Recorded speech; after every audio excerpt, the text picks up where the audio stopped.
think we should wait to find another stormy day with all the people glaring, flood gone swept away, and where there ain't a shine, I know the stars are blowing up, and the laundromat before us, it smells like old perfume, but the crocodile's gone mine, he's found his home here too. And when the stairs are slippery, don't expect me to catch you fall. Take me, I see the peat moss growing while I pour whiskey. Yeah, me, I see the schoolgirls running wild for poor James Dean. So let's open up the windows, let in the rainy breeze, turn down the air conditioning so smog won't coat the trees. Cause when I look above me, every day a star disappears. Maybe ether will clear our doubting minds while we're asleep. Hopefully when we awake, we'll jump around, we'll pull the weeds out from the ground, we'll shout for heaven to let earth join its brigade.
All right.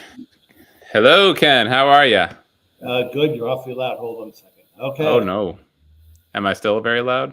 No, it's just me Okay. in my end. Dave, what does it look like on your end? Do you have do you have where it says end stream up in the upper right hand corner, upper right I just hand? have one that's I just have one that says leave. I wasn't able to link my streaming abilities. Oh, Donald Trump won West Virginia. Big surprise there. Wow. Um I Yeah, wasn't you can only link it to one Facebook, but I don't know if you can share it yeah, from. I can't share from here. So is your Facebook live going right now? Because if so, I can. Yeah, So I don't see your Facebook live going on your page though. I just see the link to the YouTube. Hmm. you don't see. Oh, really? Yeah, I don't see that you're live at all I do. on your Facebook. Yeah. Hmm. Are you looking at my posts? Yeah. Oh, I just see your most recent one about tonight, and I can go on to YouTube, and there we are on YouTube right now, but I yeah. can't see it on Facebook. Oh, I wonder if it's. Oh, I have to. I okay. I had it set to private. Ah, okay. Let me go back to you, and if I can find you on there, I'll just share what you've got because I don't think I can. I don't think I can share um, at all to mine. So what I'll do is I'll just share yours to my audience, Sure. and go from there. Yeah, there you are. Okay, so I'll just share it, and Is that Amanda? I heard. it was Hi, Amanda. okay. Shall we dig in? Yeah. Okay. Um, Hold on now. Let me. You have those things at the bottom of your screen there. 1 second. Oops. Okay, I'm sharing yours now on mine, so I should. Let me just make sure that it's showing up on mine. Yep, it sure is. Okay, a little bit of a lag, but that's okay. Yeah, they're going to be about 10 or 15 seconds behind. Okay, now what are you asking me? Okay, Uh, Ronald Booz says yes, live on Facebook. Perfect. Hello. oh, cool. Wonderful, wonderful, wonderful. Okay, cool. All right, and we are off. So Donald Trump won the state of West Virginia. No surprise there. No. So let's go ahead and hello everybody who's tuning in. If you don't mind, Ken, I'm just going to go ahead and update Go everybody ahead. where we are. Go ahead. All right, so I'm going to go ahead and how do I switch to this other? You said there's a toggle to switch to my other. Under Um, sources, under sources, yeah. you see like there's you and me. There's a top. I can do it from here. If you'll have to do it. Okay. Okay. Yeah. So I can't control it. So you are fully in the driver's seat, Ken. All right. Okay. Oh, there it is. Look at that. Look at that. All right. So where we are right now, polls have closed in Kentucky, Indiana, West Virginia, a bunch of other states that I can't remember. North Carolina, for example. There's a bunch of states, and what I'll do is pull up a list and update everybody at the 8 o'clock hour as to what's closed and whatnot. Uh, Right now, the very Trump-heavy states of Kentucky, Indiana, and West Virginia have all gone to Donald Trump. No surprise at all. I'm going to talk about Indiana here in just a second, though. And then the very Democratic-friendly Vermont has gone to Kamala Harris. Interesting to note in Vermont, Kamala Harris was called before Bernie Sanders was. Bernie Sanders has since been called, but Kamala Harris was running a little bit stronger with the prognosticators than even Bernie Sanders was, which is an interesting little tidbit, which shows a lot of crossover strength because they have a Republican governor in Vermont who also voted for Kamala Harris. And so you have, I think you have a lot of bipartisan support for Kamala Harris that maybe Bernie Sanders himself does not enjoy. Which brings me to Indiana. There is there are some interesting leftward shifts. Now, Donald Trump has already won Indiana, so let's not get too excited. But one thing that is true about all elections that I've studied, going back to the dawn of time, is that no single state moves independently from another, with one exception recently, and that's Florida. We'll talk about that later. In Indiana, there were a couple of counties that had been trending a little bluer ever since Donald Trump came into the scene. One was Hamilton County, Indiana. I don't know what the latest update is, but I know that Donald Trump won that by 7 points 4 years ago. He won it by, let me look it up. He won it. Come on, where are you? He won it by 19 points in 2016, and Mitt Romney had won it by 34 points in 2012. So it's a very Republican county. Well, as of a few minutes ago, as of actually about an hour ago, Hamilton County, Indiana had Kamala Harris up with more than half the vote in. Right now, it's 65% of the vote in. It's 50% Kamala Harris, 48.8 Trump. Correct. So she's winning in Hamilton County, Indiana. Boone County, Indiana is another one with 91% of the expected votes in. Donald Trump is beating Kamala Harris in Boone County, Indiana by 10 points. He won that county by 18 in 2020.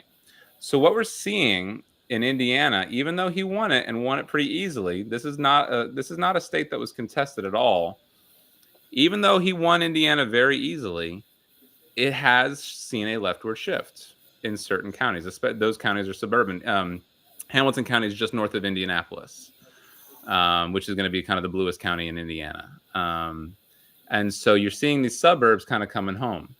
North Carolina statewide early vote totals right now: Kamala Harris 68.8% to Donald Trump's 30.1%. Don't get too excited. That could, change a little bit. So, what do you want to talk about, Ken? Because there's a lot. The one caveat, though, is I think states that have abortion on the ballot are going to, going to what you said before about the states not acting independently of each other. Yep. I think states that have actual abortion things on the ballot might act a little differently than states that don't have them at all. Right, and or states that had something recent, like Iowa. Right. Like Iowa. And my eyes are firmly glued on Iowa. Well, let's talk about that. You want to talk about the Seltzer poll? Let's talk about this. So the Seltzer poll was a big bombshell. If you're not familiar, Jan Seltzer from the Des Moines Register is the gold standard. Like, when you talk about pollsters, she is the Joey Lucas of pollsters. That's a West Wing reference for those of you who are familiar with the show. She is the Joey Lucas. Jan Seltzer very rarely gets it wrong. She very correctly called Obama winning the Iowa primary back in 2008, shocking the world when everybody thought Hillary Clinton was going to win that nomination. She correctly called the margins basically a couple years ago. Okay. I've got MSNBC for official projections on in the background, but they're quiet because I don't like all the drama. They're baking in so much drama. She's pretty dead to rights accurate with her polling. She's not always correct. She's gotten a few things wrong here or there. What makes her so good is she's not afraid to put out polls that go against the grain. Well, exactly. What's happening is other pollsters, they looked at like 2016 and 2020, and they in both cases underestimated Trump. Right. So, and they call it the non-responsive bias. So they put their finger on the scale so that they get it right. I saw an interview with her on Bulwark, I think it was 2 days ago, and she said, when you do that, when you do your modeling based on past election turnouts, Mm-hmm. you're just doing backward polling. You're not getting, Right. She'll wait for demographics, like to make sure she's got people from each geographic area of Iowa and the right amount of women. But she doesn't look to past polling and weight based on errors made in past polling. She said her methodology is really simple. Right. And that's why she's such an outlier a lot, but she also is right a lot because she doesn't play with the numbers that much. Right. Right. Exactly. And so, is the Iowa poll an outlier? It could be. She's not afraid to just say, here's what the data shows. When you call up less than 1,000 random phone numbers, well, actually, what happened was she dialed 1,000 phone numbers and talked to the first 800 people she could get to. And, she puts in formulas that, she gets their identification. She looks at, kind of demographics. She looks at party registration. She tweaks it. It's not like here's how many people said they're going to vote for Harris. Here's how many people said they're going to vote for Trump. They do some relative stuff, right? She weights things, obviously, because that's how you have to do polling. But she's not afraid to say, hey, this goes completely against what everybody else is saying, but I don't care. It's what my data shows. I'm going to put it out there. I don't care if I'm right or wrong. It's a poll. It's a snapshot. Yeah. But what it did was it sent shockwaves through the entire industry because for over a month, and I made a long Facebook post last night about this. If anybody watched or if anybody read on my page, the race has been stagnant for over a month at like 48-48 nationwide. Battlegrounds have been 49-48, 48-47. Just stagnant. Nobody has a lead here or there. And all these election prediction modelers have been kind of going crazy about it. And so this is truly, according to those models, a 50-50 race. As a matter of fact, it's kind of funny. Nate Silver ran his model, and Nate Silver's kind of the gold standard when it comes to election modeling, although he's since left ABC News and 538 and now is funded by Peter Thiel, who is a big J.D. Vance supporter. So there is some intrigue there, but he still is pro-Harris. He has said so. He voted for Harris, and so, really? he was against Joe Biden. He was going to vote third party. He thought Joe Biden was too old. He had big concerns about that. When Harris jumped in, and after her convention speech, he's like, "Yeah, I'm going to vote for Kamala Harris. I think she's the right choice." But his gut was kind of telling him, but I think Trump might win, whatever. But he ran his model 80,000 times. Kamala Harris in that model, because of how tight the polls are, won that projection 40,012 times. So just a tick over 50% of the time. To put it in perspective, in a real coin toss, heads wins more times than what Harris won in that scenario. So it sent shockwaves through everything. People don't know what to do. But what I think it did was it did two things. I think it kind of blew up this perception that it's actually a close race. The polls might be close because pollsters have been kind of herding. Pollsters are afraid, herding, herding, kind of grouping them together.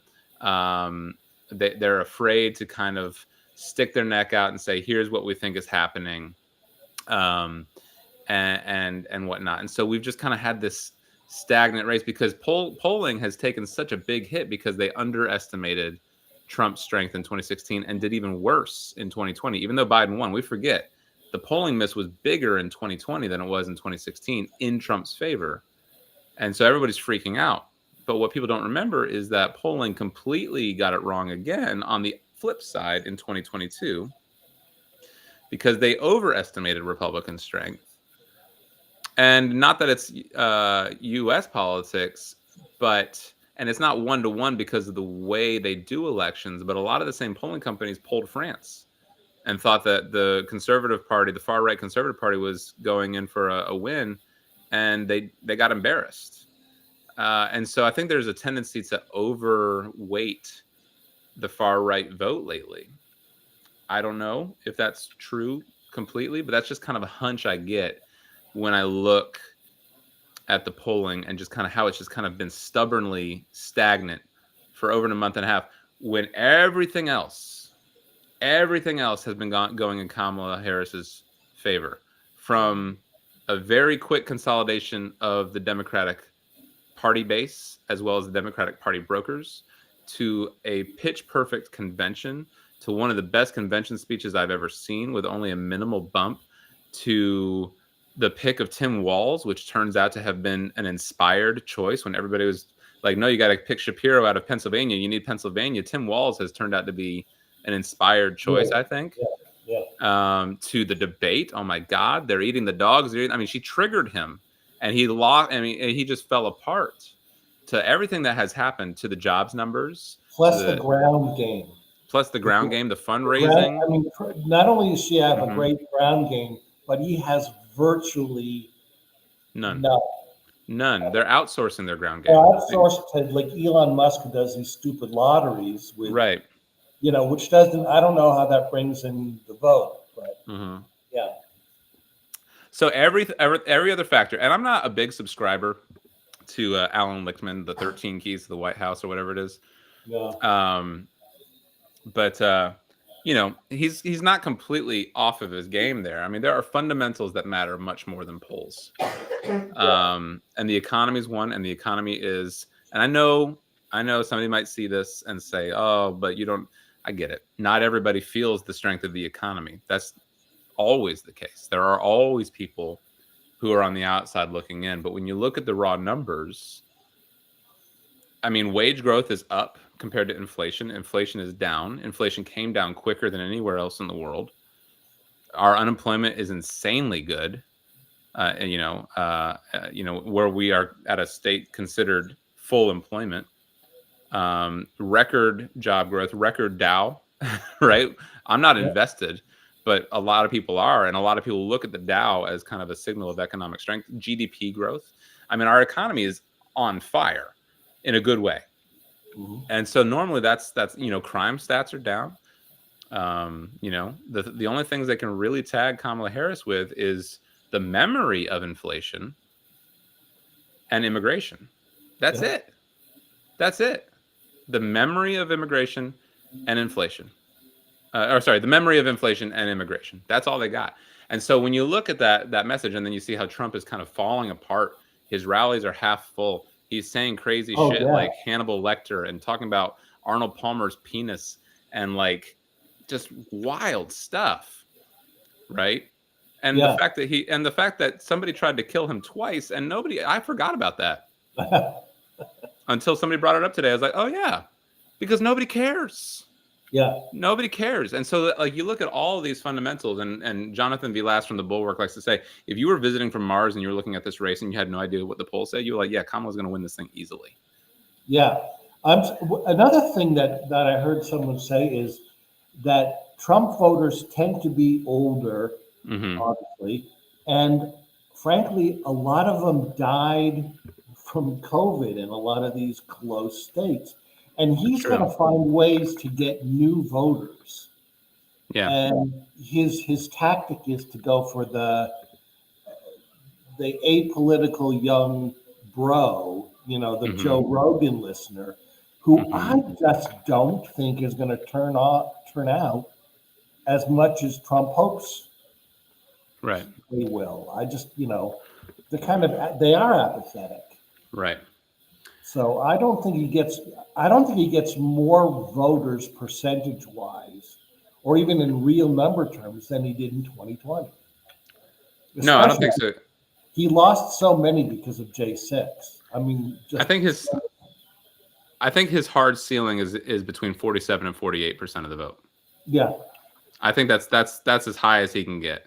What did he get? What was his percentage? I think it was 40. I think it was 48.6. 6. I think that's right. Yeah, I think it was 48.6% of the vote to Biden's 51 something. It wasn't perfect because there were some third candidate votes in there, some abstentions. So it doesn't equal out to be a perfect 100. Now, he can still win though if those, obviously, even with the 48%, you can distribution's right. But I think that's just well, it's called pulling an inside straight. There's a reason it's rare in politics. I think we're a little traumatized because it happened in 2000 and it happened again in 2016. So it's happened twice in most of our lifetimes.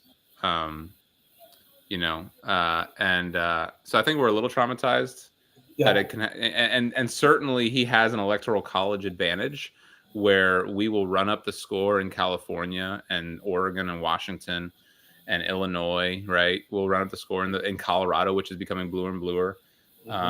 We'll probably run up the score a little bit in Virginia. And then he could win very narrowly in Pennsylvania or Michigan or Wisconsin, or all three like he did in 2016, and therefore win the Electoral College, but get destroyed in the popular vote. Like, he lost badly by 3 million votes in the popular vote in 2016. I think he lost by 6 million or more in 2020. Yeah.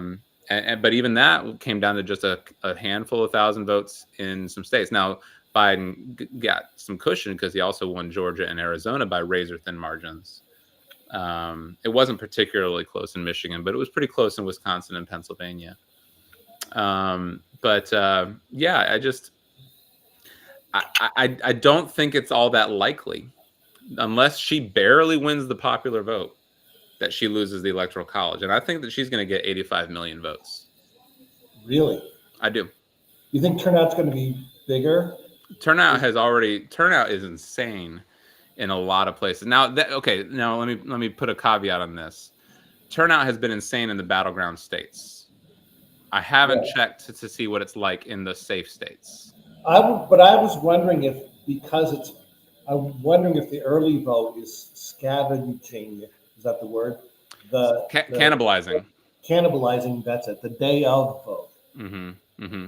So So yes, I believe so. But so there's a few data points. Real quick, let's just check in on where we are. So again, no surprise, Trump has won Indiana, Kentucky, and West Virginia. Kamala Harris has won Vermont.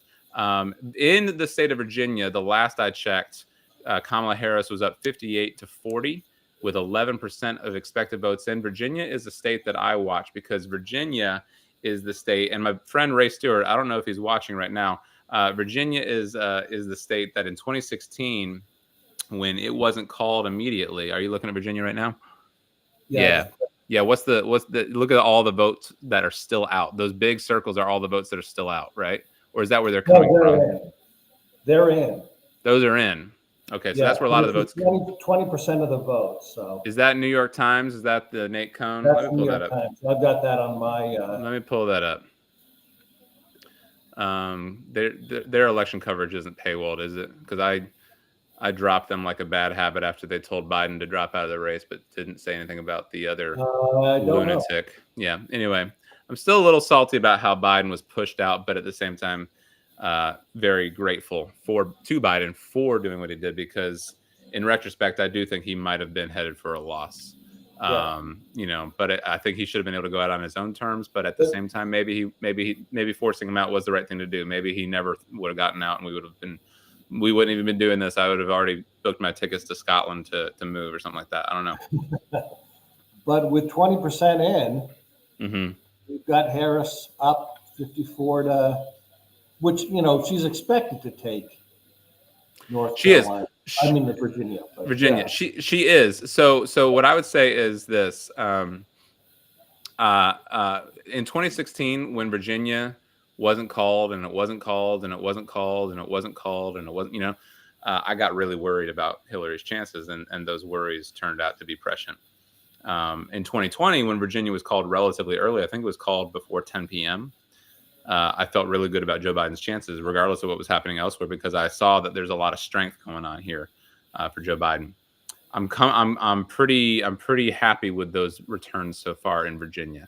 I think they're going to wait because it's not a blowout state. It hasn't been a blowout state. I think they're going to wait to call it, but I think that's where we are. Real quick, let's check in on North Carolina. 20% in, so she's up by 10. She was up by 18, so he is narrowing the gap a little bit. She's also up by 11 with 10% of the vote in New Hampshire. Take a look at North Carolina real quick. In North Carolina so far, and I'm just using, this is straight from the Board of Elections, Kamala Harris is up 62-37, rounding up for both. That's real early. A lot of that is early vote. But the interesting thing is that when you switch to Council of State, Josh Stein is also up by well, he's actually up by he's up 69 to 27. So he's outpacing Kamala by about 7 points. I didn't do that, was just some quick math. I might be wrong. But he's outpacing Kamala by a little bit, but that's what the polls indicated. The polls indicated that. Are you looking at the New York Times for that? No, I was looking at the State Board of Elections dashboard. Okay. Yeah. But Josh Stein is outpacing Kamala, by a little bit. But that was kind of expected, right? The polls said that Kamala was only winning or losing by 1 point, give or take, right? Right. But that Josh Stein was beating Robinson by like 15 points. Right. Well, Robinson is a crazy person, so yeah. Mm-hmm. So that's kind of where, that'll be something to keep an eye on. If he's not outpacing her by that much, one of two things is true. Kamala Harris is going to beat Donald Trump comfortably in this state, or Mark Robinson is going to perform more strongly than we expected. I think the first one is true. I don't think Mark Robinson has a snowball's chance in hell of being our next governor. So I wish I could disable all the ads on the 270 to win interactive map. Like, go away. That's how they make their money, though. So, yeah. Is there a way to edit how much of the screen I'm sharing? No. No. I mean, I've got two choices. I've got this, and I've got the New York Times. Yeah. Yeah. I like the other one because it kind of still shows everything. And this one? Yeah, that one. It shows at least the East Coast, which is where we are right now. So. Right now, yeah. Yeah. All right. So what is happening? I need to go to. I'm looking at a couple counties in Georgia. Yep. Georgia's coming in really fast. Yep. Fayette County is supposed to be a bellwether. Mm-hmm. Trump's up 51 to 49 with 75% of the vote in. Okay. And Baldwin County, which I'm not sure where it is, so I got to find it. Oh, there it is.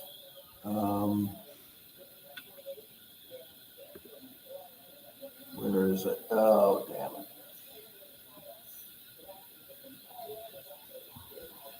And Baldwin's another, and that's got Trump up 52 to 47 with 82% of the vote in. That's okay. Good.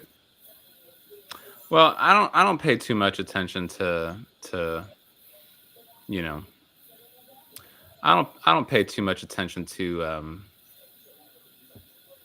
bellwethers. Those are. Baldwin though has gone blue since 2004, and Biden won it by 1.3 points.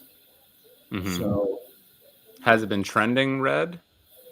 Because some of these bellwethers, they just swap places, Well, Clinton won by 1.7, Biden won by 1.3. Okay, so it got more competitive. Yeah. And Biden won it by less, but still won. So yeah. I don't know. I don't give too much credence to those. I don't mean to be dismissive. I know that, Yeah. Is this paywalled? Dang it. The detailed results of the New York Times are all paywalled. I can't get into it. What do you want to look at? I'll put it up. How much vote is still out in Virginia? Virginia. Are you able to look it up? Yeah, I'll put it up. Because when you go into the detailed breakdown, you tend to be able to get kind of where the remaining vote is, and that's usually pretty good. So you got 22% of the vote in. Right, but does it show you where the majority of the remaining vote is? Are you able to see? Hang on, let me go back to that screen. I'm getting alerts on other things. So if you, let me see what some prognosticators are saying. Hang on. Georgia vote.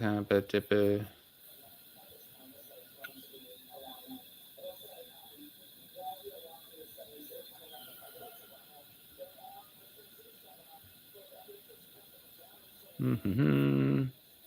Loudoun County's 95% in. That's this county up here. Okay. North of Fairfax is 40% in. Yeah, Those are the, Fairfax is going to be a big stronghold. Yeah. What's this yeah. one? What's this small? What's this second big blue circle? What's that county? Which one? The one, that one. That's That's Loudoun Loudon. County. That's 95% in. Okay. So Okay. It looks like they called Maryland. I think is that true? They've called Florida for Donald Trump. No surprise there. That was quick. Let me talk about Florida real quick. Florida, people get uptight about Florida. Um, it's not a big deal. Florida has moved completely independently of, you know, Florida has moved completely independently of the rest of the country. Quick update: Josh Stein has officially been declared the winner of the North Carolina governorship. good. Yeah, Not a surprise. that was But quick, and he wasn't beat. But here's the thing: when I look at these, when I look at these, I mean, he's only up 59% to 37%. Let's switch over to the federal and see where that is. And it makes me wonder, okay, so why are they calling it for Josh Stein, but not, well, okay, it's much tighter. So Kamala Harris is up 52-47. All right, so that will tighten throughout the day, throughout the night. But yeah, Josh Stein will be the next governor of the state of North Carolina. That is official. oh, bunch of calls now. Yeah. So Vermont, Mass is in, Connecticut. No surprises, but No, yeah, Vermont. nothing is a surprise as of right now. Nothing is Yeah. a surprise. Everything is basically kind of what we expected. Do not worry about how quickly Donald Trump won Florida. Florida, if you remember in 2022, Ron DeSantis dominated in Florida, right? And people are all like, "Oh no, it's going to be a bad night." And the truth is, uh, you know, that was the only good night for Republicans. Really, was in the state of Florida. Everything else was terrible. And so I would say that. So what do we have? We have Massachusetts as well. Massachusetts went for Kamala Harris as well. Yeah. Hmm. Okay. So, but we have Oklahoma for Donald Trump. We have Missouri for Donald Trump. Again, no surprise. We have Alabama. Was it Alabama? Yeah. Yeah. Mississippi, Alabama, Tennessee, South Carolina, All for Oklahoma, Donald Trump. all for Trump. Okay. So he's cleaning up these very Trumpy areas of the country right now. Yeah. And he's doing so quickly. These are states that Democrats are not contesting. There was some talk about Florida being in play. I'm like, guys, stop it. Florida is not like it's a shiny object that everybody gets like, oh, Florida. No, it's not. It's gone. Give it up. It's gone for now anyway. It might come back in the future, but it's gone. And something that Chris Hayes made a point of saying on MSNBC right before we went live is that Florida has gotten all these Trumpy Republicans from these colder Midwestern parts of the country moving to Mhm. Florida in the Trump era. It has become a very Trumpy state. And so will it hurt them in the areas where those people left? Remains to be seen. But what is true is Florida is just gone. Florida is not on the map. Stop getting distracted by Florida. I apologize to any of my friends who are Democrats who live in Florida who think that they can turn it around. You cannot. Florida is gone for now. And it will be gone for a while. I think probably for the next several cycles. It is not even a purple state. It is deep ruby red. It might as well be Alabama. I'm not happy with how Georgia's looking. You're not? Why is that? 36%, 36% of the vote in. Uh-huh. Trump. I mean, it's still a little early, but Trump is 56-43. Right. So there's a lot of vote out in the Democratic strongholds. So I think we've been kind of dancing around this for a while now. Republicans this year, by the way, Kamala Harris has taken the District of Columbia. Again, no surprise. She is currently outperforming in Allegheny County, Pennsylvania, by the way. So that's Really? good news. Yeah. That's good news because Pennsylvania is the ball game. I mean, we love North Carolina. We love Georgia, right? For the record, I actually did not, in my prediction last night, I said that Kamala was not going to win Georgia.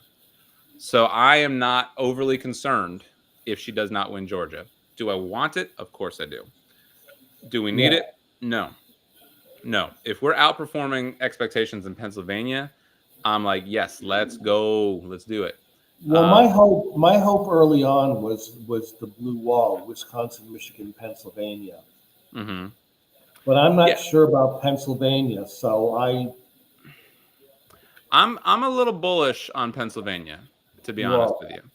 I'm a little bullish. I believe that Pennsylvania is going to be okay. Have we won Connecticut yet? But we're not gonna.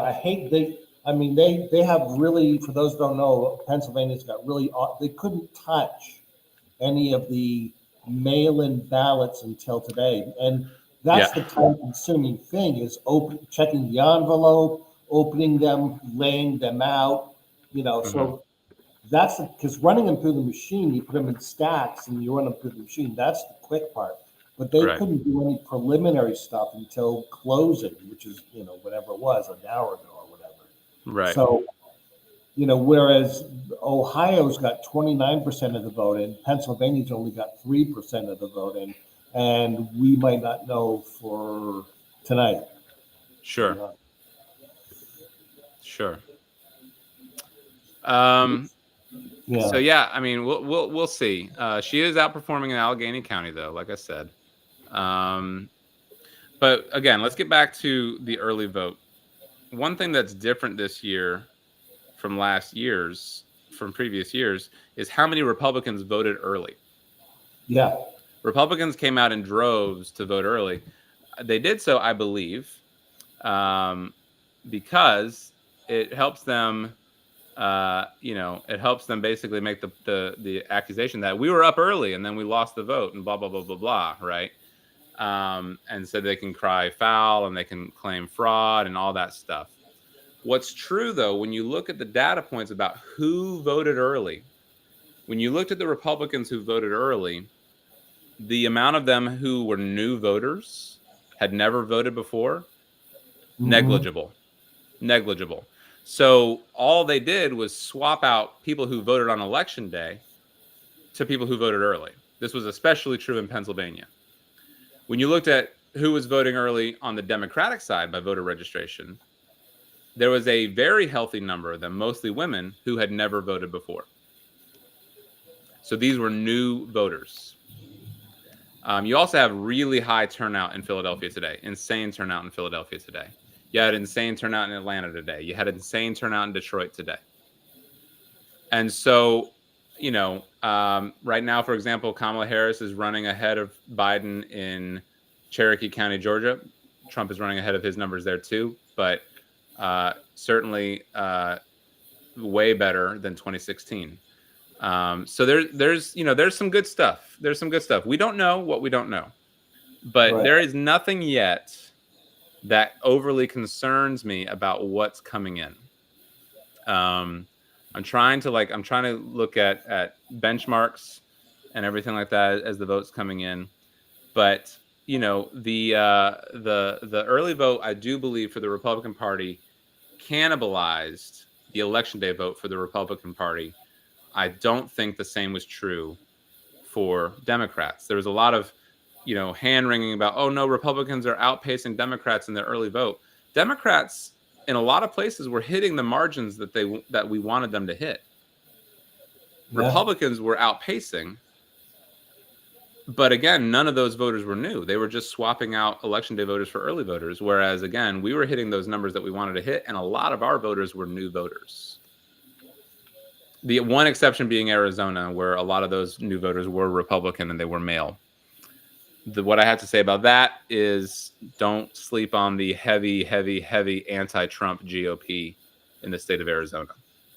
I mean, it is a massive operation in the spirit of John McCain. I mean, you got former Senator Jeff Flake. You've got the town of Mesa's mayor. You've got all these people, the McCain family. You've got all these people in Arizona who are diehard Republicans who are like, nope, we're voting for Kamala Harris. Not we're not voting for Trump. We are voting for Kamala Harris. And so you've got a lot of people, I think, in the Republican Party in Arizona who feel like they've gotten permission to vote that way.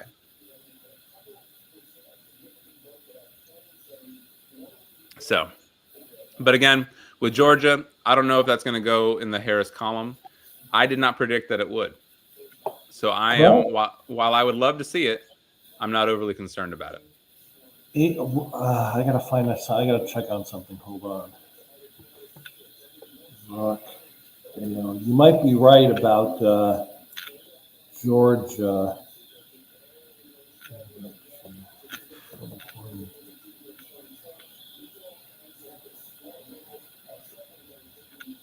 Let's see.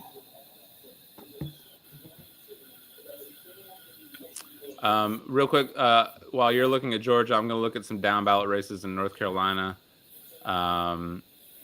The race for Lieutenant Governor, Rachel Hunt, is outpacing her Republican opponent by over 10%.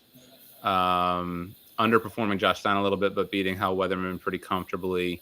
Jeff Jackson is beating Dan Bishop pretty comfortably at the moment. Jessica Holmes, a Democrat, is retaining her job pretty decently comfortably at the moment. This is also this is with 37 precincts out of 2,700. So this is very early. But again, the vote for Josh Stein was so dominant early on that that we think that he's just going to hold on. Sarah Tabor is squeaking by on Commissioner of Agriculture. I don't think she's going to win that. Troxler is kind of an institution there. Let's go down to Mo Green. He's beating Michelle Morrow pretty comfortably, 56-44. So that's, again, with only 37 precincts out of 26-58. So it's very, very early in the state of North Carolina. Yeah. So I don't know. I guess we'll see. Let me go back to the federal race and see where we are on that. I'm on the dashboard for the State Board of Elections, so I'm getting results as they release them. Kamala Harris is up 52-46, so she's actually improved a little bit. There's now 59 precincts reporting for the U.S. presidential vote statewide. Oh, well, this is good. There's a Rockdale County. It's a suburb of Atlanta. Biden won it 69.9 to 29.1. Mm-hmm. And right now, with but I say 69.9. Right now, Harris is at 76% with 81% of the vote in. So that's good. She's outperforming in the Atlanta suburbs. Yeah, and that's going to be huge because there are a few other counties that, she's not going to outperform Donald Trump in every single county, right? Right. But if she outperforms these bigger suburban counties, if she outperforms Biden's benchmarks in these bigger suburban counties, that kind of sort of replaces her need to outperform in some of these other counties that are a little bit smaller. So that's another important thing to look at. These like Atlanta's a massive suburban area outside of the metro area. It's huge. And if she's winning, another Douglas County, which is another Atlanta suburb, she's outpacing Biden by 4%. So yeah, that looks good. Yeah. That's great. I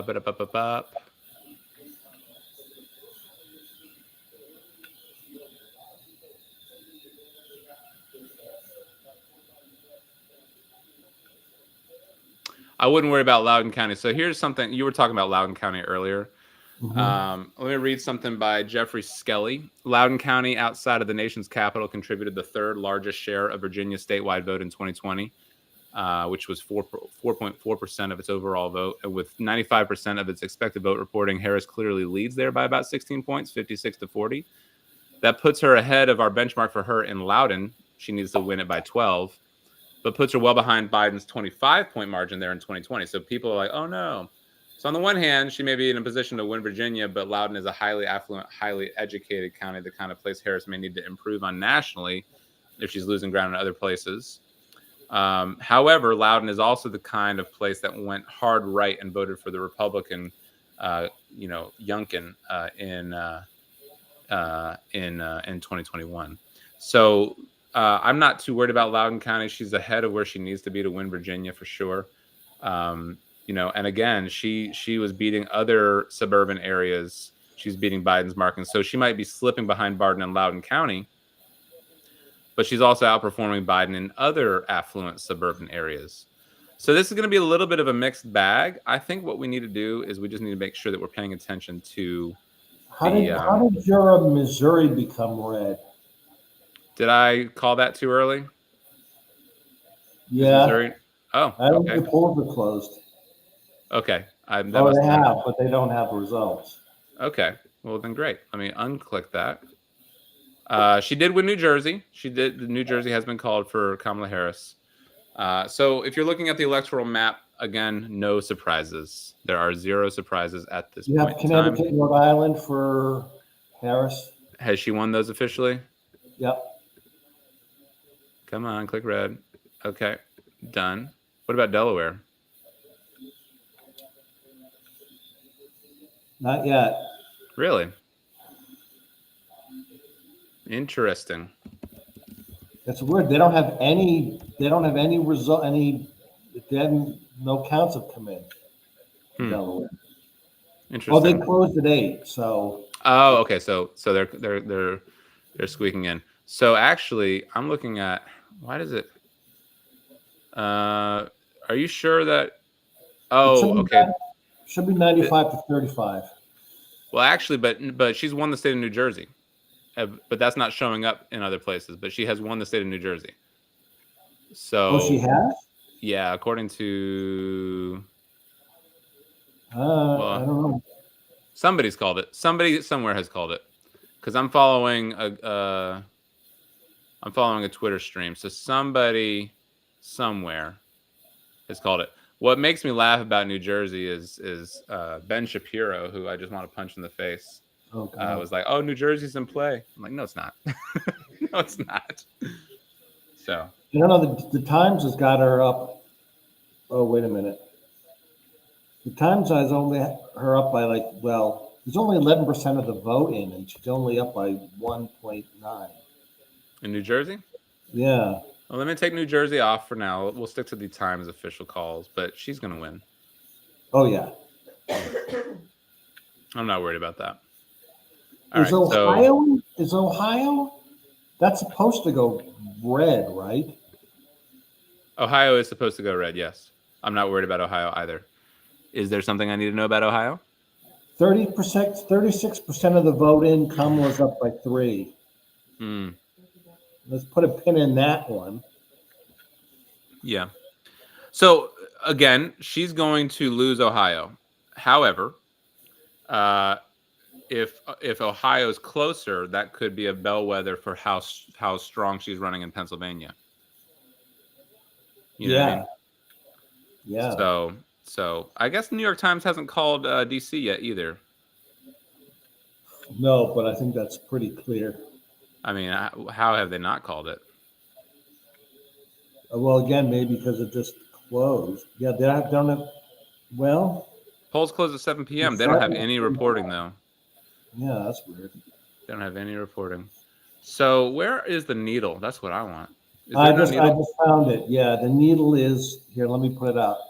I love the needle because the needle is it gives me trauma flashbacks.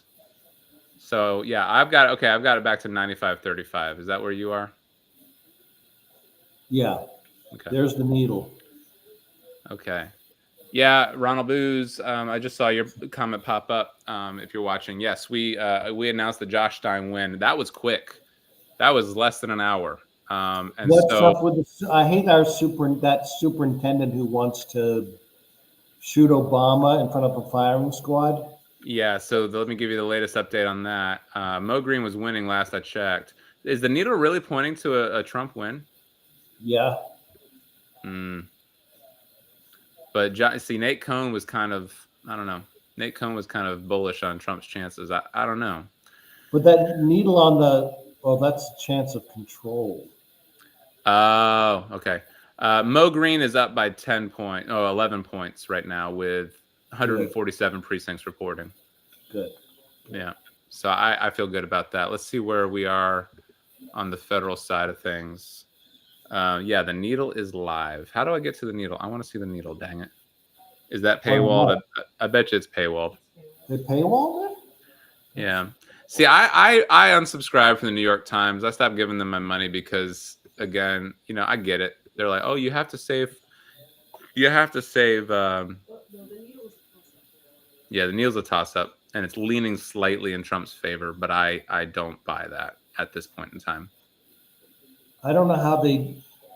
I read the other day how they do the needle, but a lot of it's based on their own poll. Mm-hmm. I mean, don't they factor in the poll? Because obviously, if they've got them at 275, there's the needle sort of predicting states that haven't even finished voting. Yeah, Why is this person saying that Kamala Harris has won the state of New Jersey? Hang on, let me see something.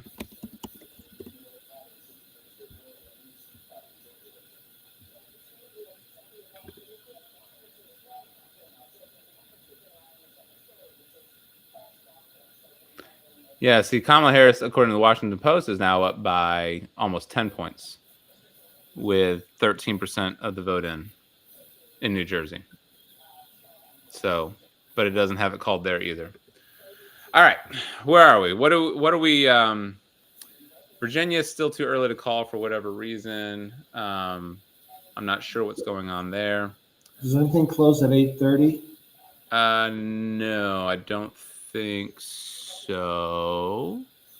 Let me look. No, the next polls close at 9. So at 9 o'clock we got Arizona and Wisconsin.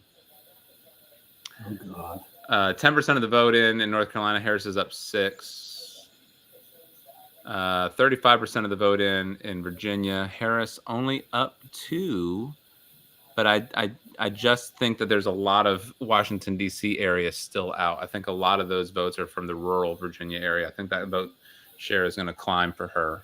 But I think they're being cautious. But again, if they call, I'll say this. If they call Virginia before 11 o'clock, which will be on the air probably until then, I think that that'll be okay. I think she'll be okay. Virginia is supposed to go what color? Is she supposed to win Virginia? She's supposed to win Virginia, yeah. Okay. No, Dems haven't lost it on the presidential level since 2004. Right. So, okay. I'm gonna Ken, if you want to talk about anything, I'm going to take a quick scroll. I hate being on Twitter because it becomes such a MAGA doom loop. Because I'm still on it, but I don't. I've shifted to Threads. Yeah. Let's see here. Let me pull this up here.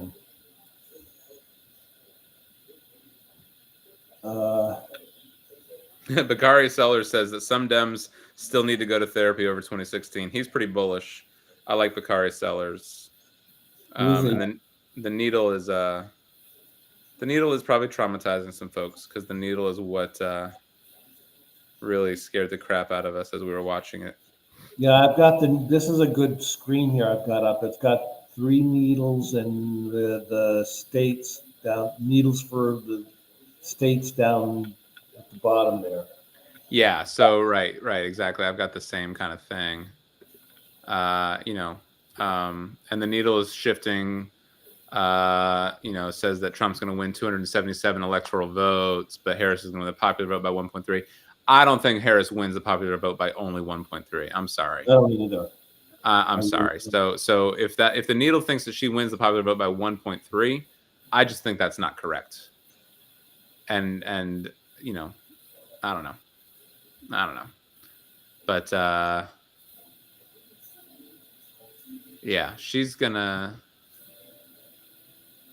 See, they kind of have them. So it comes down to Nevada and Pennsylvania, according to the New York Times. I'm bullish on both. John Ralston, who never gets Nevada wrong, thinks she's going to win Nevada. Really? Yeah, and just the turnout data from Pennsylvania. It's Now, gonna. if she takes Michigan and Wisconsin and North Carolina, she still needs Nevada, right? Yes. Yeah. Pennsylvania was 7% in. Again, 7% is crazy, but Harris 73, Trump 26. I think that's election day voting. Really? Because they're not even allowed to count early vote until polls close. So if they're already reporting 7% and Harris is up that much, is that election day? Again, Republicans outpaced Democrats on early voting in Pennsylvania. But again, none of those were new voters. So I guess we're just gonna have to watch that and see. Yeah. This is gonna be interesting.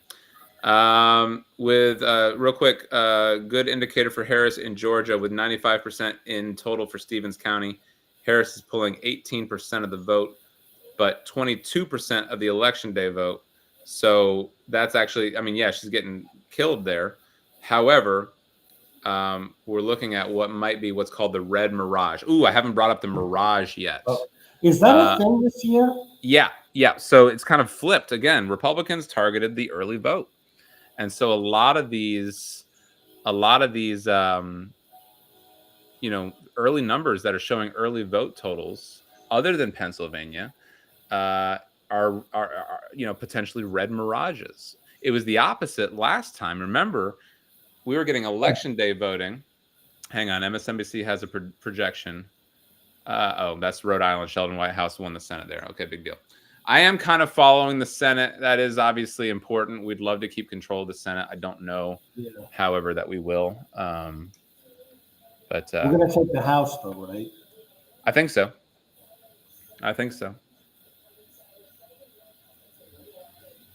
We'll see. It might be actually a historic flop. It might be one of the rare occasions where both chambers will switch who's in control. Senate worries me, though, because that's where Supreme Court nominees could go to die if we don't have control. Yeah. So that's the thing that worries me a little bit. My hopes for keeping the Senate rest in Sherrod Brown and Tammy Baldwin keeping their seats, and in Dan Osborne, the progressive independent, winning Nebraska, and in my lips to God's ears, Colin Allred beating Ted Cruz in Texas. I don't know if that's going to happen, but those are kind of where my hopes lie. 236 precincts in. If you're interested in the Mo Green count, he's up. His lead slipped a little bit, but he's still up by 8 points.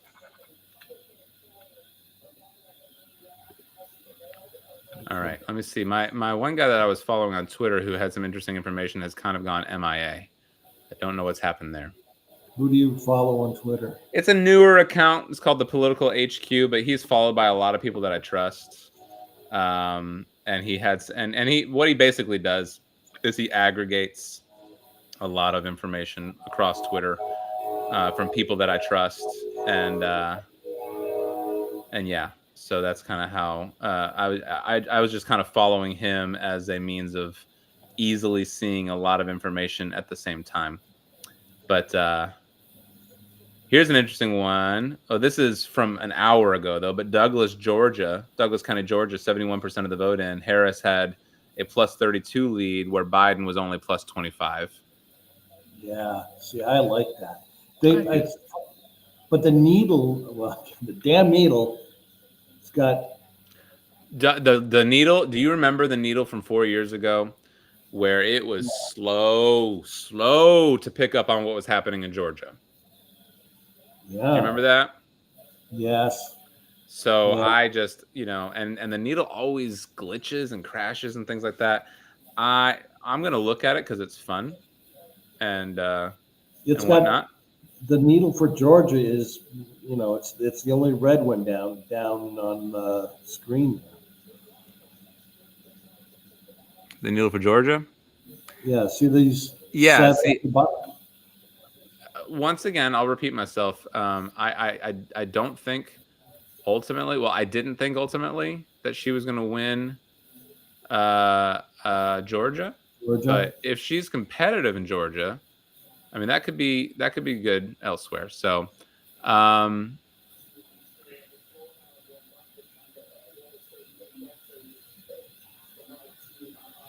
there is absolutely no evidence. So there was some worry that Trump was going to eat into some of the black vote. There is absolutely no evidence, at least in Georgia, Good.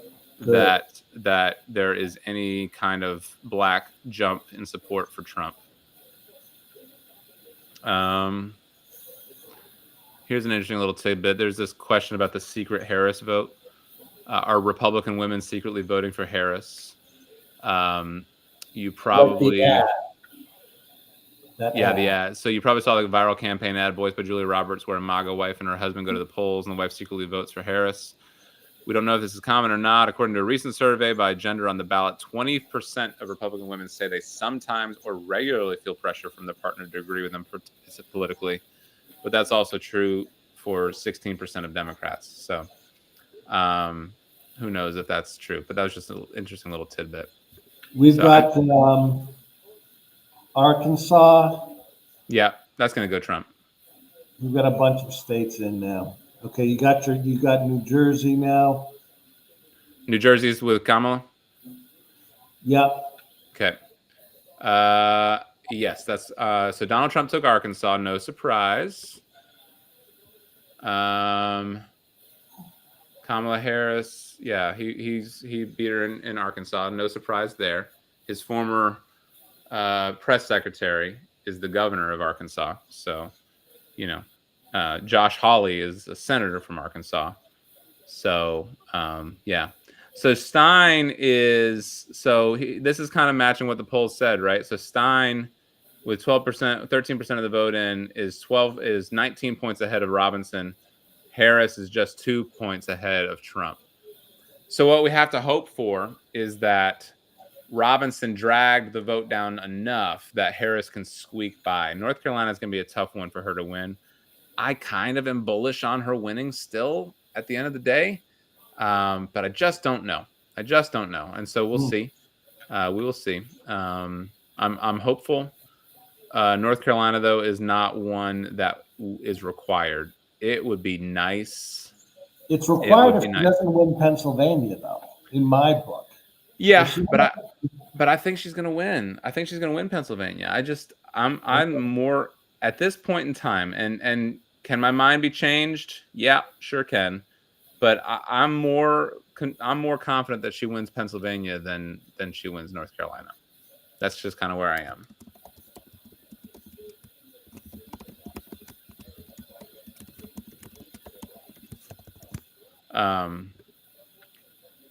All right.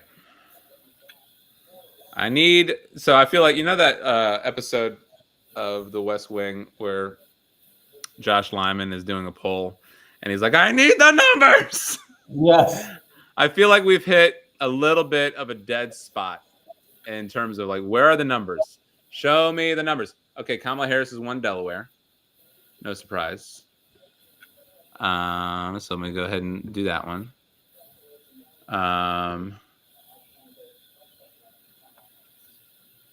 Yeah, the needle's going. I'm gonna get away from the needle for now because I just don't. I'll put the other one up. Yeah, I just don't buy it at this moment in time.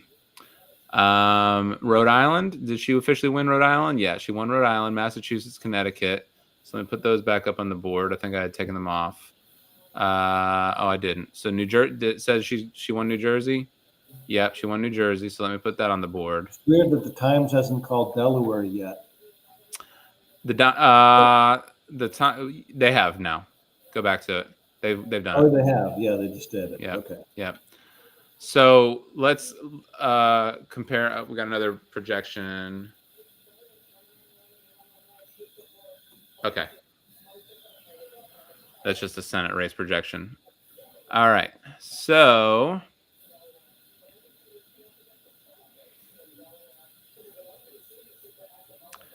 Where are we? I'm trying to compare the map. I think that looks about right. So we are at 101 to 52. Trump winning right now, 101 to 52. But again, for those of you that don't like to see the lead changes and whatnot, none of those are unexpected. Those are all states that were like, yep, that's going to go to him or that's going to go to her. So nothing is unexpected. I'm still hoping for a relatively quick call in Virginia. I'm hoping that comes through in the next hour. I would love to see that happen. I don't see why it wouldn't. I'd love to see some more data out of some benchmark counties in Pennsylvania, in Georgia, and North Carolina. I'm not seeing any information about that. With 14% of the votes in North Carolina, Trump is winning by 16 votes. In North Carolina? 16 votes. Yeah, it's pretty close. And I think that lead is going to shift back and forth a little bit. Yeah. Sorry. That's messed up. Mm-hmm. Yeah. All right, my commentator that I was following. So we talked briefly about the red mirage or the blue mirage. If you remember in 2020, there were states that came out and they looked really blue at first, like Florida, like Ohio, and they went red. And there were states that came out that looked really red, like Pennsylvania looked like it was a goner. And it very slowly but surely crept back and became blue. So this guy's saying the red mirage or blue mirage impacts from 2020 will not be the same this time around. What looks really good for a Democrat or Republican depends on when they report mail and early vote as opposed to election day vote. And we honestly don't have a full grasp on how each state is doing so. That's true. I don't actually know. I knew better back in 2020 who was reporting early vote, mail vote versus who was reporting election day vote. I don't really know the answer to those right now. So I don't actually know who's winning what. In terms of red mirage, blue mirage. I'm just going off of some benchmarks that I've seen. There's really, again, just to give a little pulse check, at this point in time, there is nothing for me, and I don't know about you, Ken, but there's nothing for me that causes me to worry. There's nothing that causes me to worry. Now, Pennsylvania is looking runaway for Harris at the moment. She is currently running ahead of Biden in Philadelphia County in terms of percentage. Good. But we're looking also at a difference. I mean, it's very early. It's only 18% of the Philadelphia County vote in at this point in time. I'm trying to kind of see. I'm looking a little bit at. I've got the captions on to MSNBC. Steve Kornacki's on right now.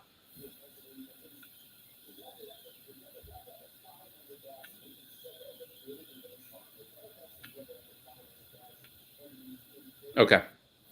Yeah, I mean, I think we're early returns out of Pennsylvania are encouraging. Good. I'll just go ahead and say that early returns are encouraging. Can they change? Yep. But so far, I have not seen anything that makes me nervous, and that's what I'm here. That's why I'm doing this, folks. That's why I like to do this. 4 years ago, we were doing this, and of course, we were all terrified that Trump was going to win a re-election. And 4 years later, we're terrified that Trump might have a chance of getting back to the White House. I want to, until I start to get nervous, I want to be kind of a voice that, for whoever's watching, I want to be able to kind of calm some nerves. She won Illinois. They called Illinois. Good. And so, yeah, I want to be somebody that can calm some nerves because I do think that right now she's in a position to win. Can that change? Yes. But again, I think that right now she's in a position to win. She doesn't need Georgia. Would love it if she got it. Doesn't need North Carolina if she takes Pennsylvania. Would love it if she got it, though. I would be perfectly fine with her winning just enough to get to 270. Yeah. And having us dominate in the Council of State, having the governor's mansion, the lieutenant governorship, the superintendency, the attorney generalship, all that. I'm fine with that outcome. Am I disappointed in my fellow North Carolinians for voting for Trump when they voted for Democrats? Am I confused by it? Sure. Am I fine with that outcome? Every single day of the week and twice on Sunday. So.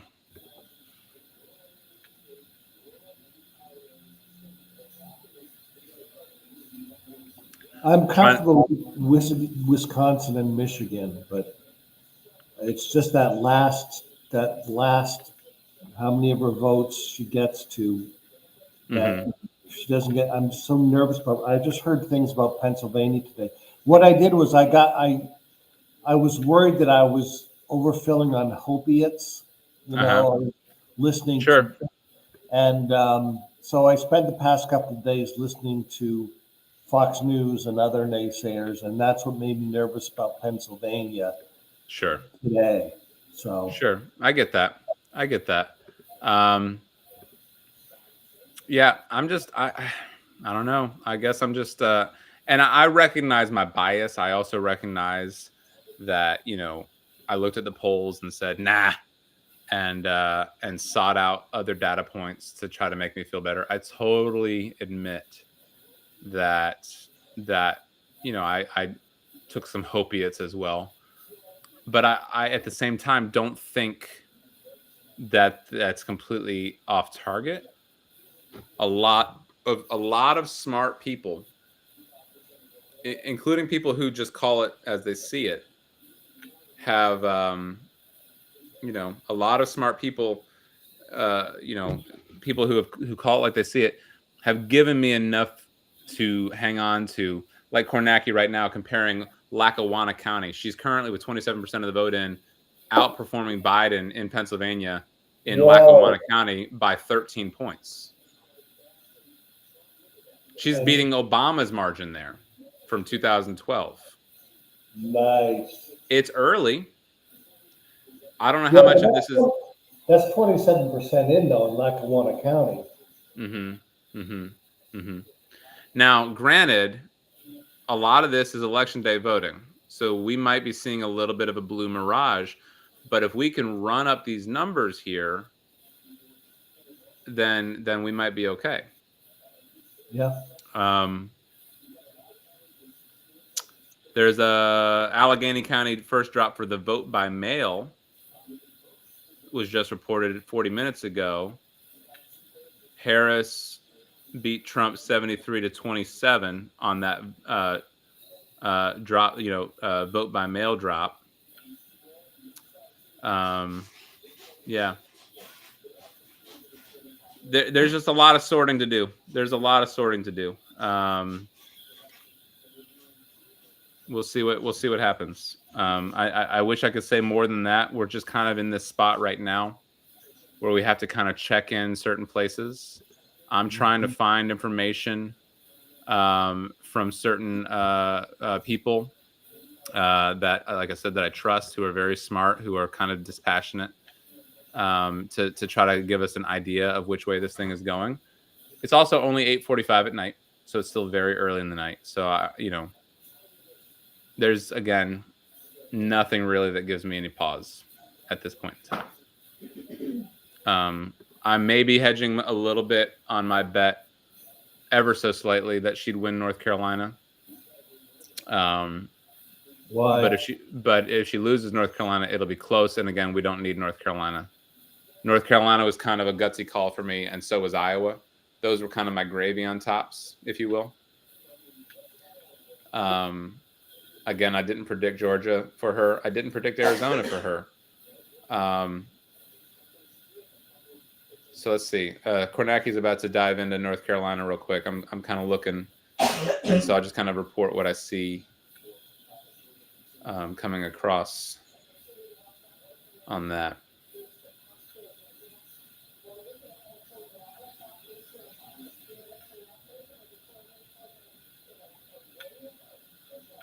We also have polls closing in a lot of very interesting states: Iowa, Nebraska, Michigan, Wisconsin. Those will all be closing in the next 15 minutes.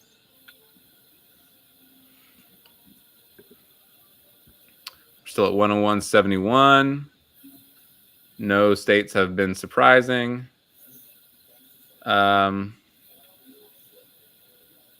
Virginia's just. Go ahead. No, I'm just watching my cousin's seat in Nebraska. Yeah. But it hasn't closed. Nebraska's hasn't closed yet, so never mind. No, it hasn't closed yet. My cousin's former seat. The Omaha one? Yeah. That's likely to be won by a Democrat, right? No. No. No. It's going to go Republican. But the district might vote for Kamala. Yeah, and Nebraska's very weird. I haven't quite figured it out. Okay. But yes.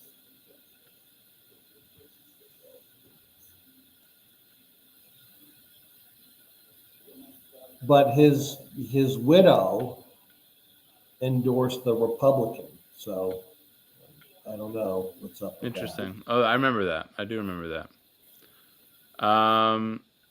As of half an hour ago, with 16% of the vote in Texas, Allred was beating Cruz by a narrow margin. I don't know if that's still true. That would be sweet. I would love that so much. Even if we don't win the Senate, that result would be amazing. I would love that so much. Well, so far, there hasn't really been there's been no surprises, nothing that kind of, because I didn't think Georgia last time. I mean, I guess I don't know how many people did, Right. but everything's, there's been nothing like, whoa, nobody saw this coming. Right. At any point. All right, let's see something real quick.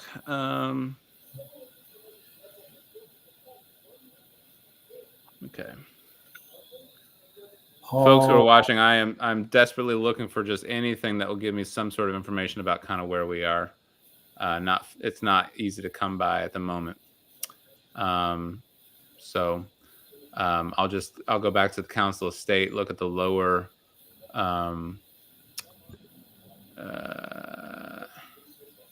So Donald Trump is up by about 100,000 votes right now in North Carolina. I think a lot of rural Trump-heavy precincts are coming in, because if you go to the Council of State and you look at those results, even Mark Robinson has closed the gap with Josh Stein. So yeah, what we're seeing right now is a lot of Trump-favorable precincts coming in, which is why Trump has taken the lead. What will matter? Even Hal Weatherman has moved into the lead in the lieutenant governor's race, which is disappointing. Dan Bishop has moved into the lead. Dan Bishop is beating Jeff Jackson right now. That is not a lead that I think is going to hold. Michelle Morrow is beating Mo Green right now. Again, that is not a lead I think is going to hold. So what we're seeing in North Carolina, for those of you who are freaking out, a lot of Trump-friendly precincts have reported, and a lot of vote has come in. Is Guilford County blue? Very. Okay. Very blue. Why? What's up? I just was curious. There's 0% reporting from Guilford County. Yeah, exactly. I think, yeah, exactly. So when you look, so let's take a look at the county, first of all. So let me go to the big blue county. So let's take a look at Wake County. Wake is very blue. How many have reported? Nothing. Let's go to Forsyth County. It's lighter blue than because of places like Rural Hall and Clemens, etc. But let's go to Forsyth County, our home county here. 71% for Harris. Yeah, but that's early vote. That's early vote because there are 0 precincts reporting, so that's early vote. Let's take a look at Mecklenburg County in terms of election day vote. And remember this phenomenon where Republicans were voting early. Mecklenburg County, 0 reporting, 69% of the vote. Again, that's early vote, but 0 precincts reporting. So a lot of election day, which is going to be Democratic heavy, are going to be coming in. Let's look at Durham County. Durham County has 0 precincts reporting. Let's look at Orange County, where Chapel Hill is. 10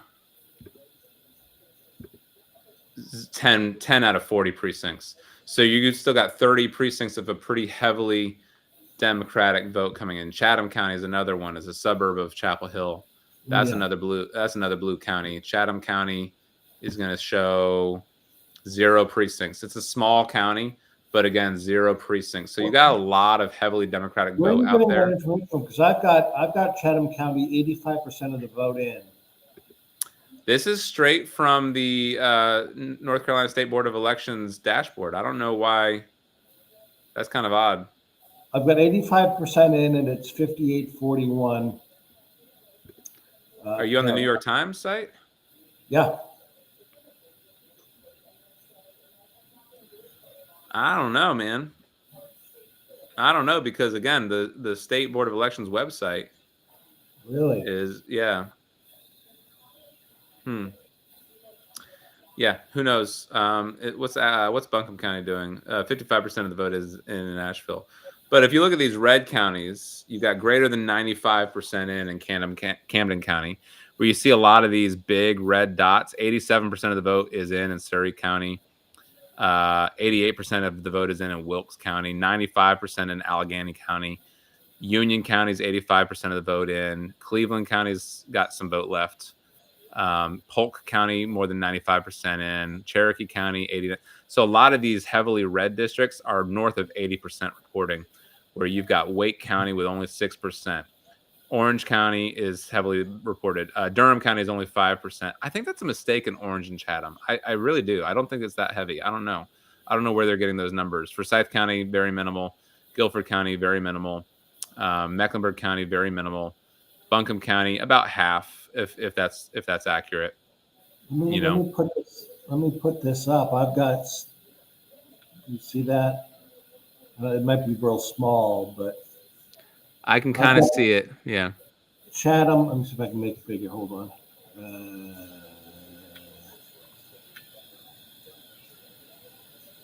Yeah, I've got like 8,000 remaining votes in Chatham County. Mm-hmm. Harris plus 16. Huh.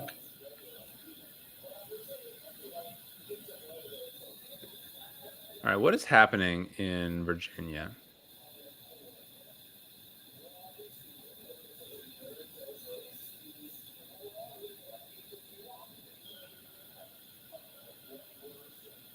And why is it?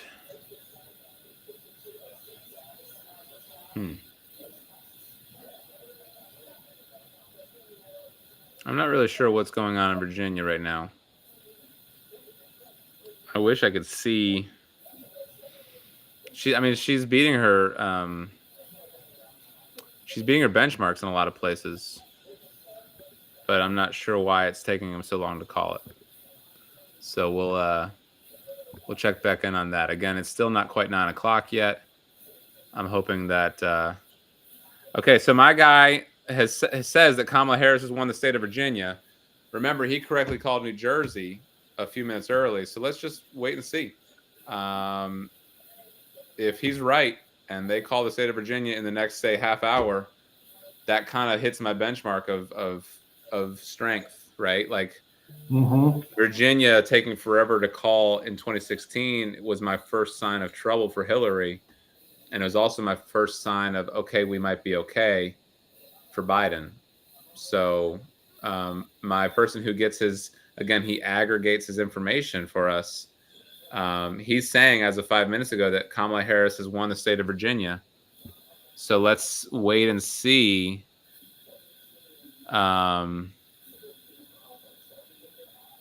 Where it goes.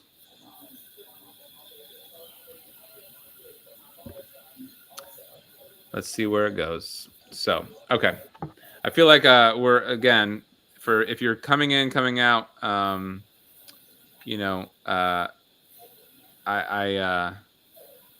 have not, again, seen anything that causes me to worry. Nerves are one thing. Worrying is another. I'm not worried at this point in time. Paul Calanio. I hope I don't know you. Paul Calanio. Calanio. By Decision Desk. Okay. Yeah. Yeah. Okay. I trust Decision Desk. You want to know why? Which one is that? Is that CNN? No, Decision Desk is kind of a offshoot. Paul, if you can chime in, Paul's pretty smart on these things. Decision Desk, I believe, used to be connected to Dave Wasserman, who's a very Oh, smart okay. guy. But I don't think he's with Decision Desk right now. I think he's with NBC. I don't know. But yeah, so okay. Decision Desk tends to make calls early. So actually, let me pull up their Twitter because they are pretty accurate, but they're also pretty aggressive. And so they will call things early.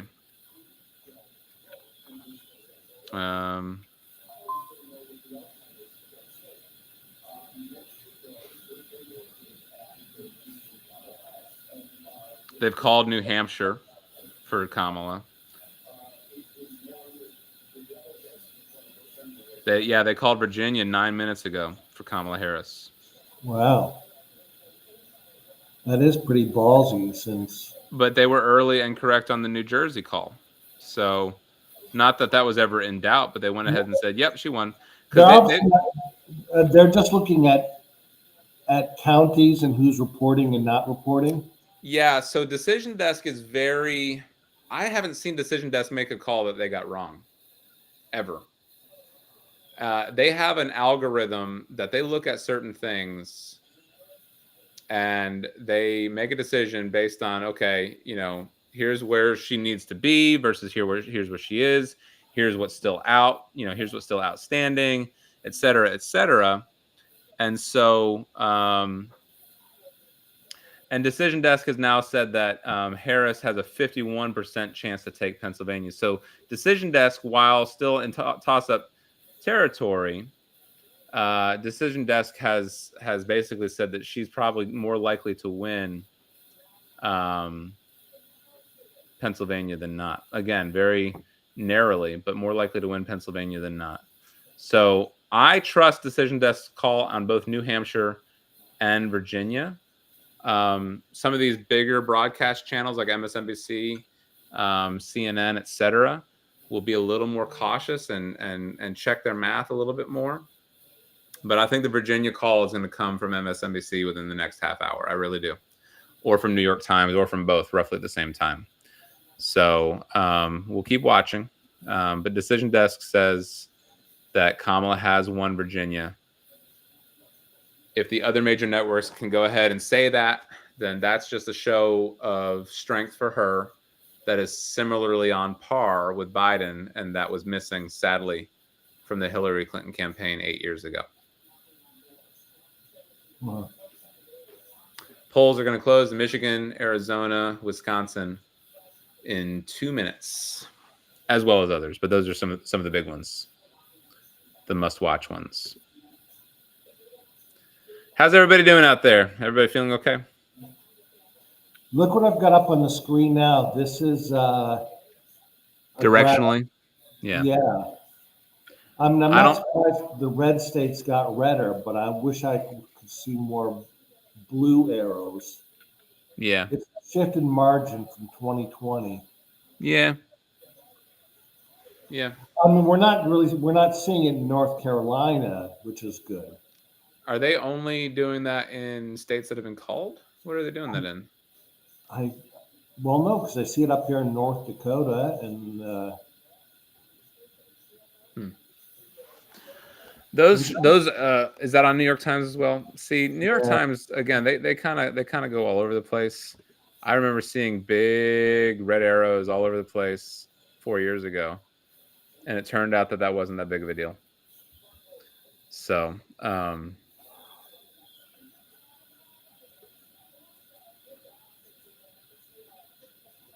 Trump has won Ohio, according to Decision Desk. Okay, that sounds about right. Yep. And that wasn't a quick call either. And yeah. So let's see. Let's check in here. New York Times has taken their sweet time. So we're still at 101.71. Virginia would be nice to have, though. Well, it will be nice to have. We have it. I believe it. Just waiting for everybody else to catch up. It's funny, though. Decision Desk called Virginia and New Hampshire before they called Illinois. So, again, these people who make these calls, they have different metrics that they look at. Yeah. And so, it is what it is. Okay, election alert. Okay, that's just...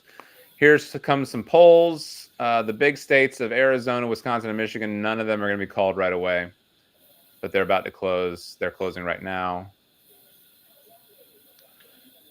Too early to call in Michigan, though Harris is winning early there. Too early to call in Wisconsin. There is no vote total in from there yet. And too early to call in Arizona. I don't see a vote total there yet either. Michigan has a vote total because they've been counting for quite a while. Donald Trump has won Texas. Those of you who are hoping for Texas, Donald Trump has also won North Dakota, South Dakota,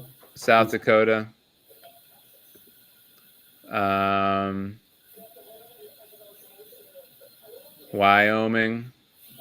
Again, these are all no surprises. Yep. All right.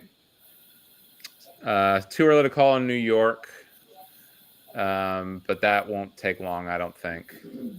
And so what's interesting here, too early to call in Iowa. What's interesting here actually is kind of funny. He really made a play for New York, and he actually might do better in New York than he did 4 years ago and even 8 years ago. Going back to our conversation about closing, I just did not understand that at all. Well, but here's what's funny. Here's what's funny is he may, as a result, be closer to Harris in the electoral vote, in the popular vote, than maybe campaigning heavily in New York and whatnot. He may have actually undermined his electoral college advantage somewhat, which would be hilarious. That would be. So I got 120 to 99. Okay, so New York Times is called New York for Kamala Harris. Yeah. So that's done. That's done. So let's go ahead and and that's a big prize. That's 28 electoral votes for Harris. And they say 120. So I went with MSNBC. So our Did you get Wyoming? Yep. What do I have that they don't have? Oh, they didn't call Texas yet. New York Times hasn't called Texas yet. MSNBC has, though. So your guy called Virginia and Texas? Decision Desk? Decision Desk did, yes.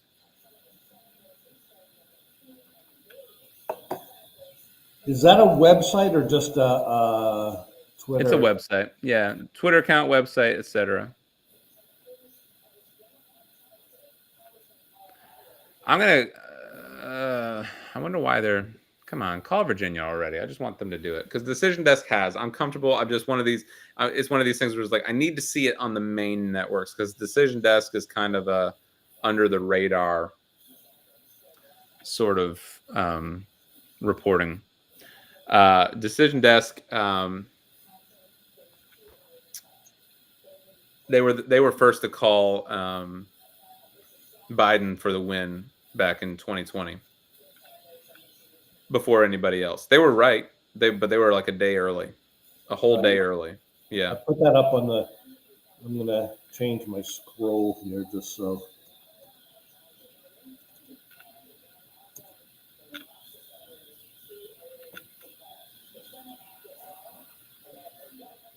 All right, let's see what the folks at 538 are saying about some of these outcomes.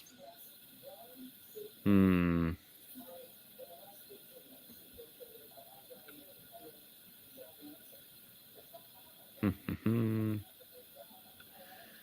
benchmark data? What can Loudoun County tell us about southeastern Pennsylvania?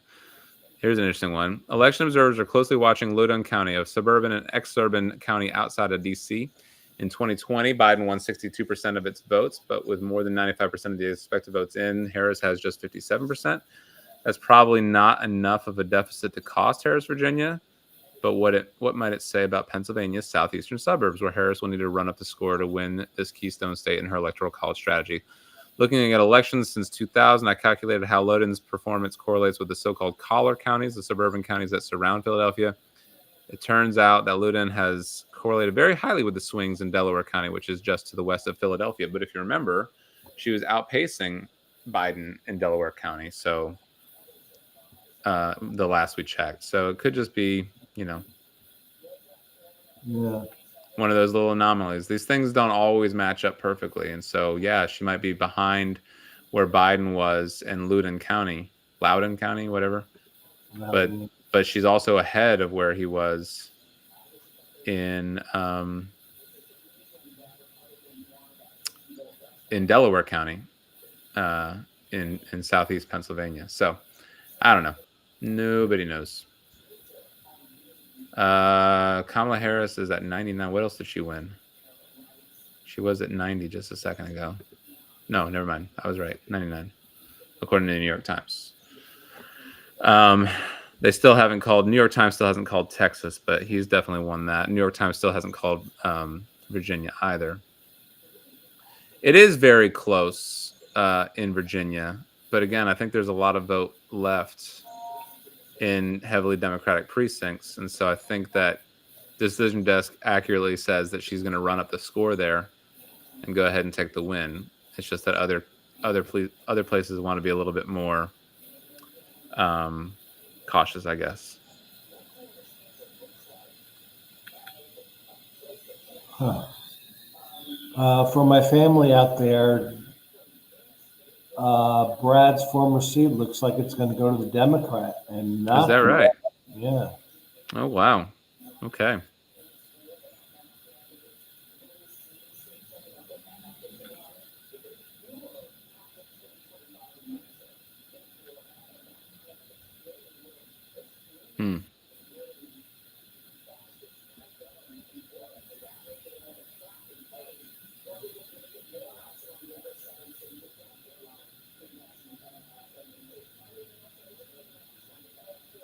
Okay.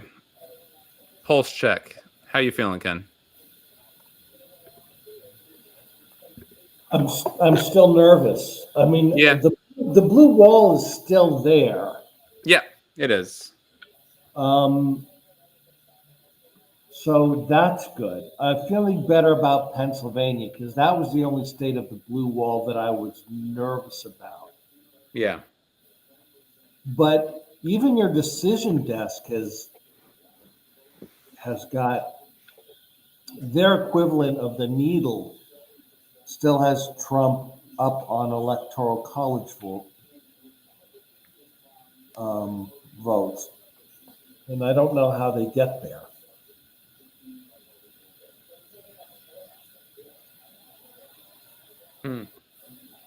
Because they've got the blue wall.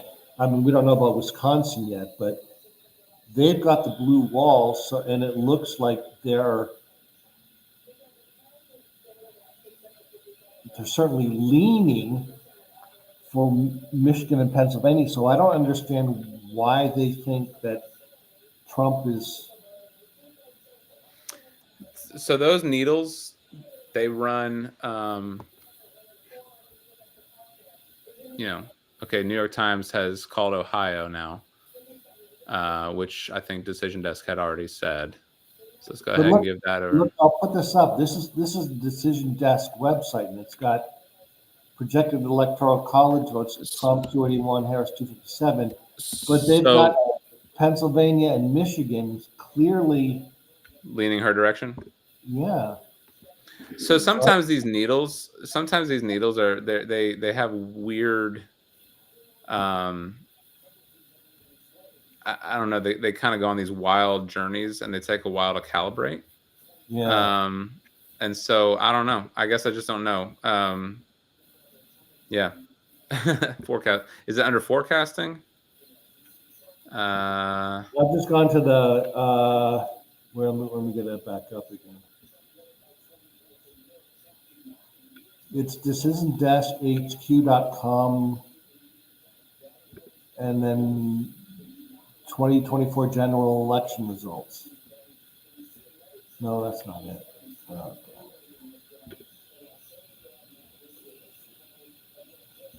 Yeah, presidential general.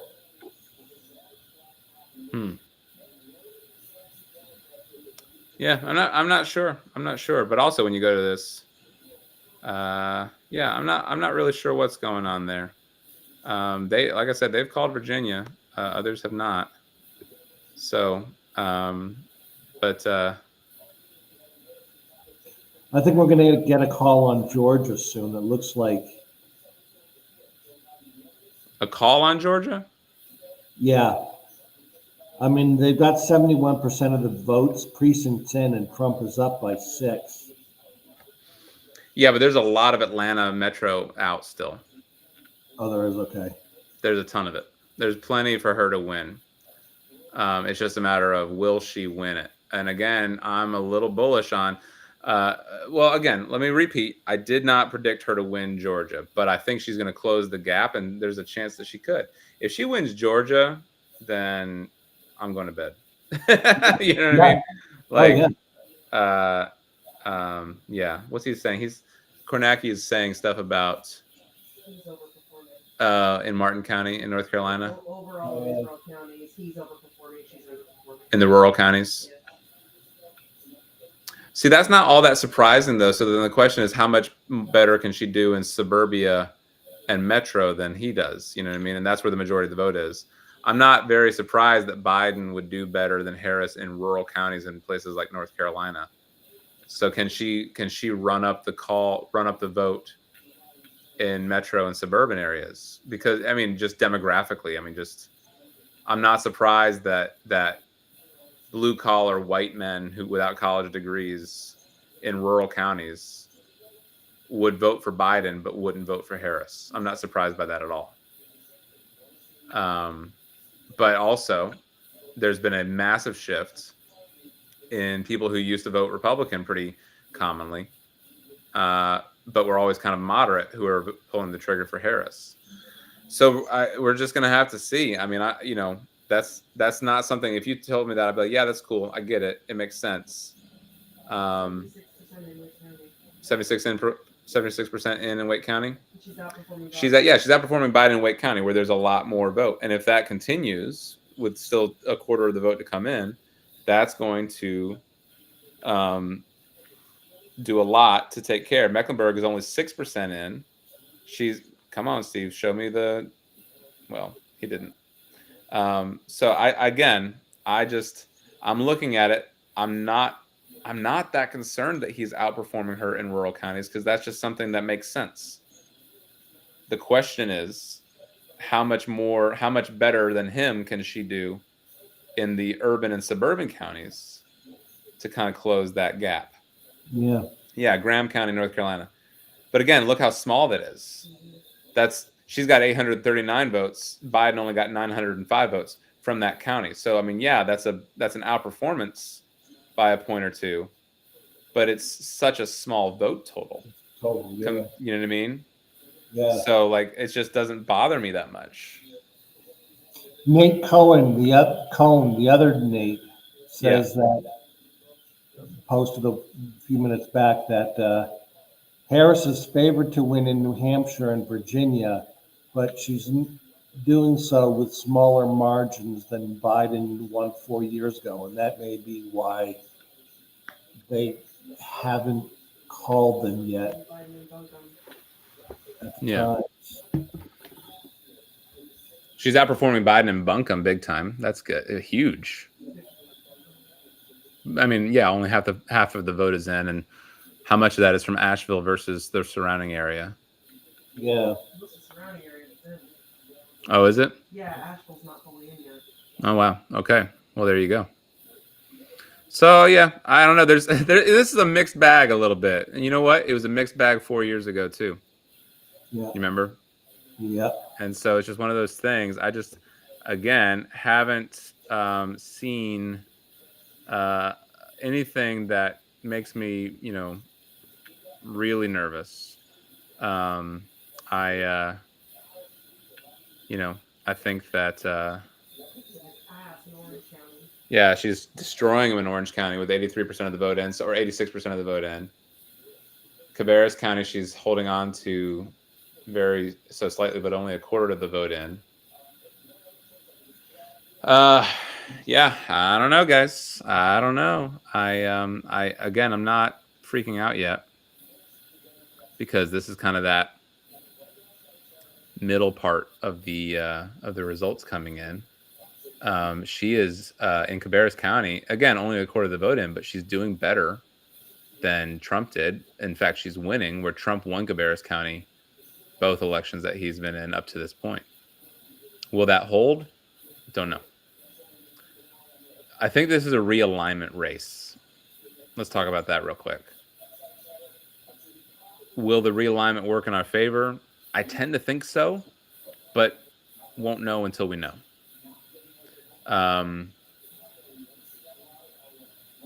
But, you're going to have your uneducated whites. Trump says, I love the uneducated. They're going to return to him a little bit, right? They're going to return to him a little bit. They left him a little bit 4 years ago. White blue collar guy out of Scranton, Pennsylvania. They left him a little bit 4 years ago. It was also the pandemic, and I mean, it was like, get us the heck out of this situation, right? But you've got a black woman. A lot of these guys are not going to vote for her. They're just not, and that's sad, but it's also true. She's outperforming him in Cobb County, Georgia. Again, I didn't pick her to win Georgia. I would love to see her do it, though. And how much of the vote is out still? There's Fulton County.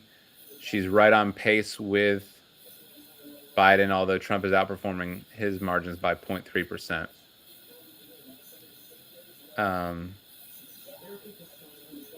There are people still voting because they had to extend it. Yeah. So I don't know, guys. If you're watching, this is one of those things where it's like you got to be patient. Try not to freak out. Take some deep breaths.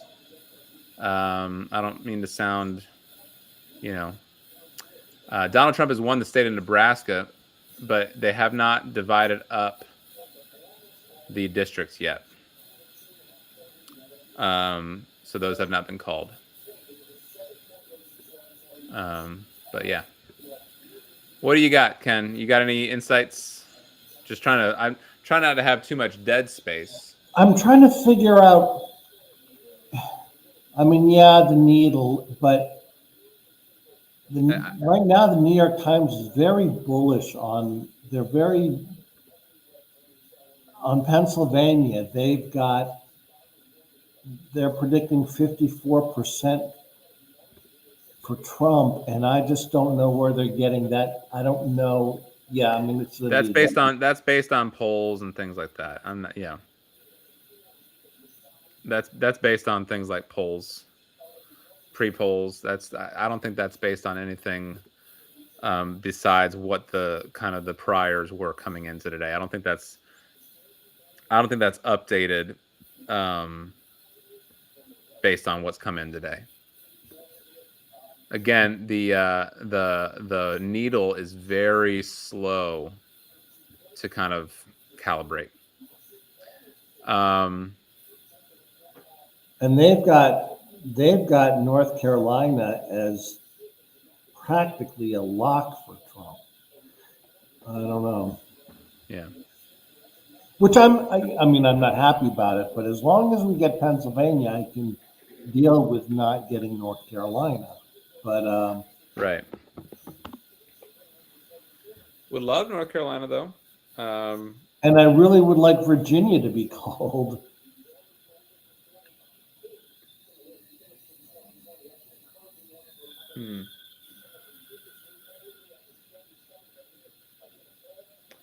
Am I hearing Steve Kornacki in the background on your feed there, buddy?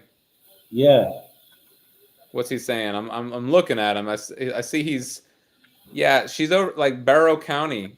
Like she's overperforming him a little bit with 94% in. So it's a mixed bag. Oh my gosh. There's counties that he's overperforming in. There's counties that she's overperforming in.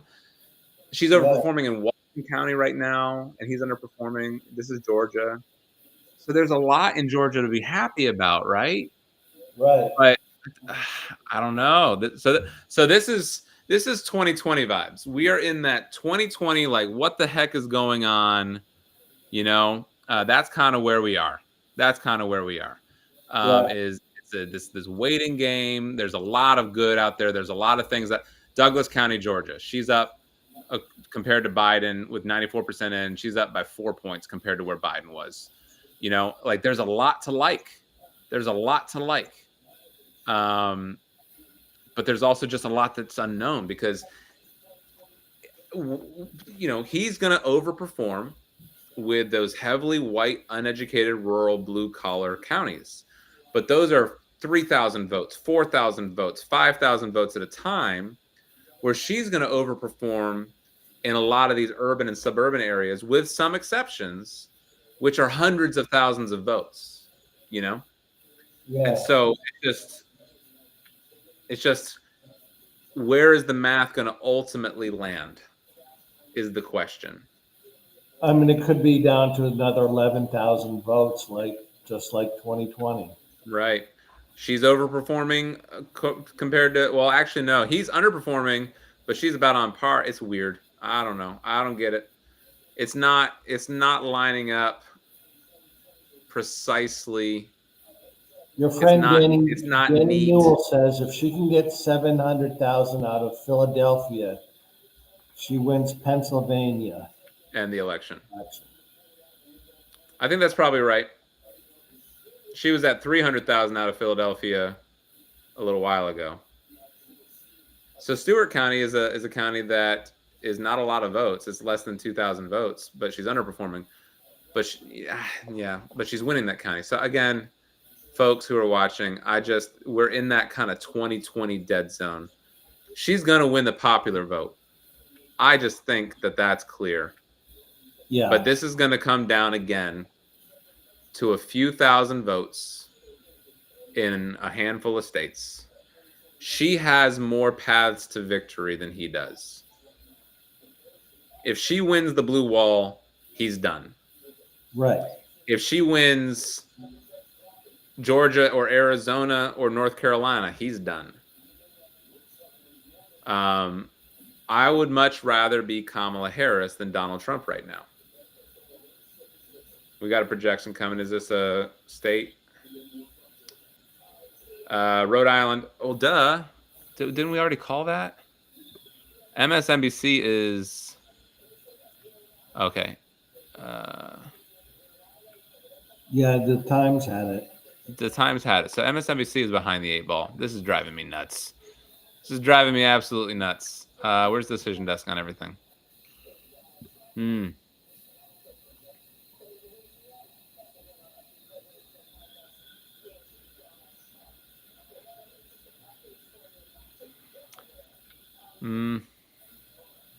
I think MSNBC's. I think the decision desk needle is tied completely to where the vote count is right now. I don't think it bakes in other stuff. That's my theory on that. I think it bakes in where the vote is right now. And she's up in Georgia and whatnot. We have about 22% of the expected vote reporting from Pennsylvania, and Harris leads Trump by about 17 points. However, her ability to hold on to the lead in Pennsylvania with so many votes left is definitely open to question. Many of the big blue counties in the state, Philadelphia, Allegheny, Montgomery, Delaware, haven't reported that many votes yet, but the ones they have are, in many cases, mail ballots or other more Democratic-leaning trenches that have Harris doing much better than Biden. Once we get more Election Day votes in the tally, however, the state will be much tighter. But here's the thing. There was some concern about turnout in Philadelphia. Philadelphia had a massive Election Day turnout. So that's the other thing. Is like, in 2020, it's like, okay, 60% of your Election Day vote was going to be Trump, and then like 80% of your early vote was going to be Kamala. But that's just not true this time around. That's just not true this time around. So I don't know. Kamala Harris has won the District of Columbia according to MSNBC. I'm going to go ahead and add that in. Again, Nate Cohn, Trump is a narrow but clear favorite to win Georgia and North Carolina. I don't know if that means narrow, but clear. If he does carry those states, Harris would probably need to sweep Michigan, Pennsylvania, and Wisconsin to win, a real possibility, but a tall order nonetheless. We have very little data from those states, meaning the results, and it will be a long time until we do. Yeah, we're not going to know till morning. Yeah, that means I'm not going to sleep tonight, unfortunately. Yeah.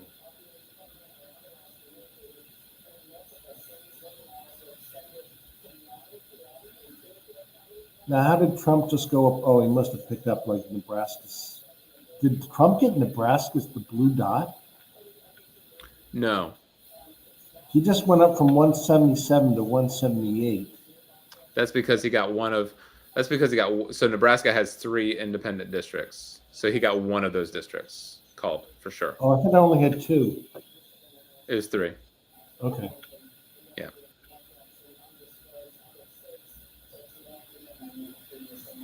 Yeah, it's 3. So,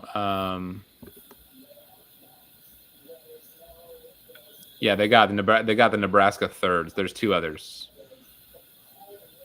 So we think that she's gonna get. Is it the 2nd district that she's favored to win in Nebraska? Yeah. Okay. Hmm.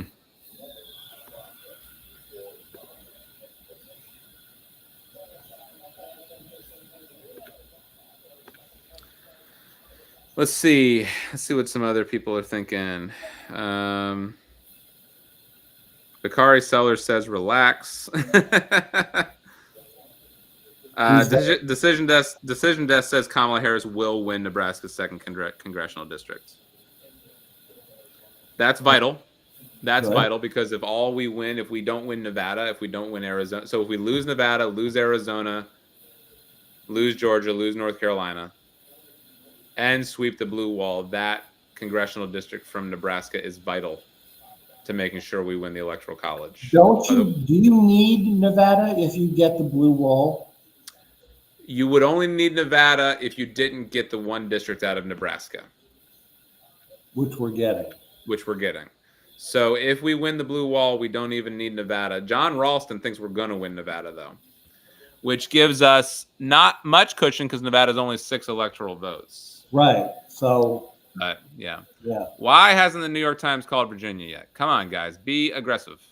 I mean, Donald Trump is currently in the lead there, but again, the vote that's left is going to be heavily Democratic. Come on, guys. He's not going to win. I'm nervous that Virginia is going to be the Georgia for Republicans. You know, like the way Georgia was in 2020. That they're going to sneak into a win? Well, I don't know.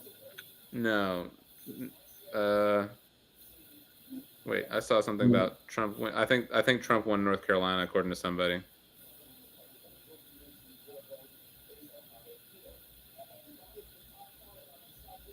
Hang on. Yeah, Decision Desk is called North Carolina for Donald Trump. That one hurts.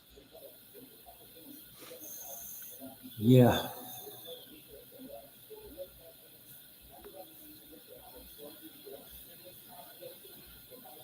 Who are the people that voted for Josh Stein and voted for Donald Trump? What the heck? Like Josh Stein won easily. I get that Mark Robinson was reprehensible, but so is Donald Trump. So is Donald Trump. Like, who are the people that voted for Josh Stein and voted for Donald Trump? Well, I think Robinson had one other thing going against him that. Yeah, he's black. Right. Yeah. No, I know. And they'll put up with it for Trump, but not for. That's wild to me. That is wild to me. Amanda Clark asks, is it common for Republicans to be in the lead early in the night like this? Yeah, isn't it? Yeah. It was. Donald Trump was in the lead early in the night in 2020. And I think 2016. Yeah.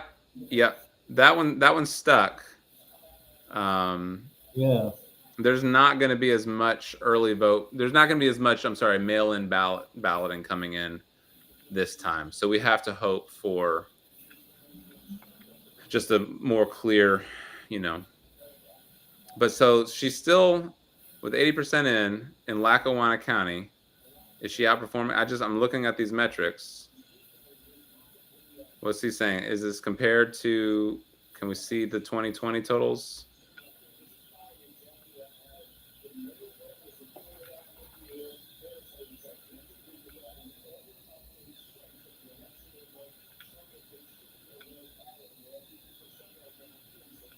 She's slightly under in Lackawanna County, but better than Clinton by a lot. So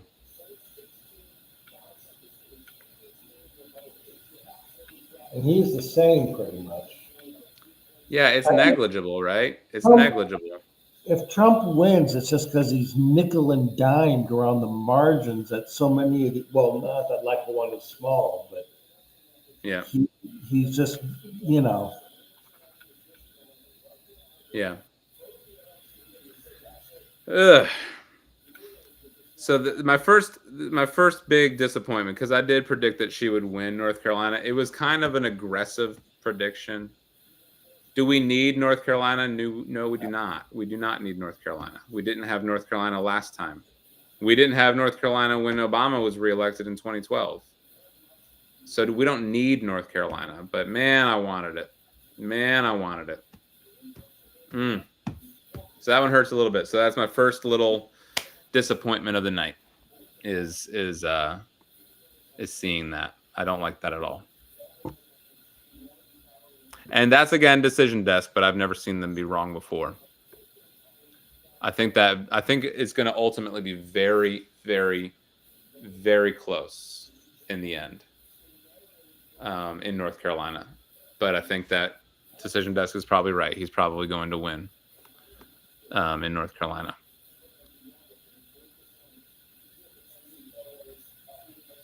yeah.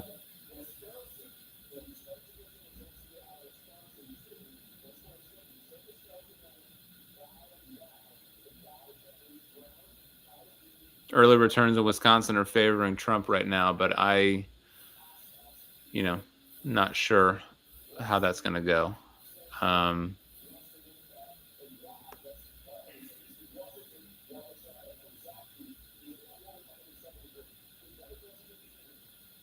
Early returns are favoring Harris in Iowa right now. That's, of course, only 13% in. That would be kind of funny if she won Iowa. I don't know if she will. That would be a weird, like, Yeah. if Trump won the election but Harris won Iowa, after I stopped throwing up and after I stopped being depressed, which might be never, that would be something that I would study. Like, how the heck did that happen? It would probably be about abortion, but yeah. She's actually, the early returns, she's actually up just with about 43%. She's up by 1 point in Kansas. Yeah. So that's the other thing is, like, so, there was a poll that showed Trump winning by only 5.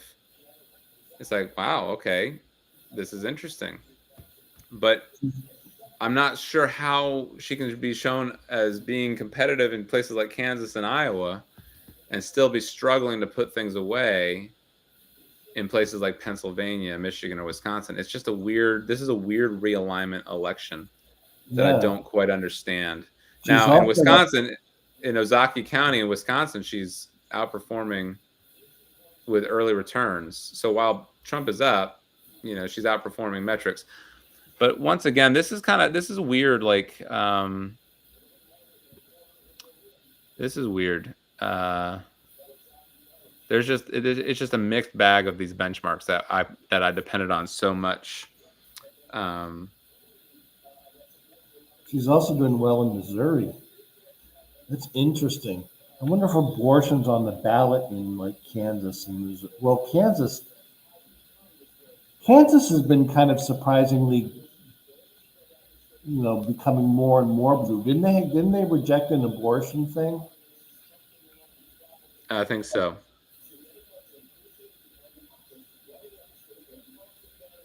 I think I don't so. think there's a rule, but it would be great if Iowa and Missouri and Kansas. Oh, that'd be hilarious. I am just glad that Mark Robinson will probably never be in politics ever again. Yeah. She's underperforming pretty badly in Dane County, Wisconsin right now, with only 30% of the vote in.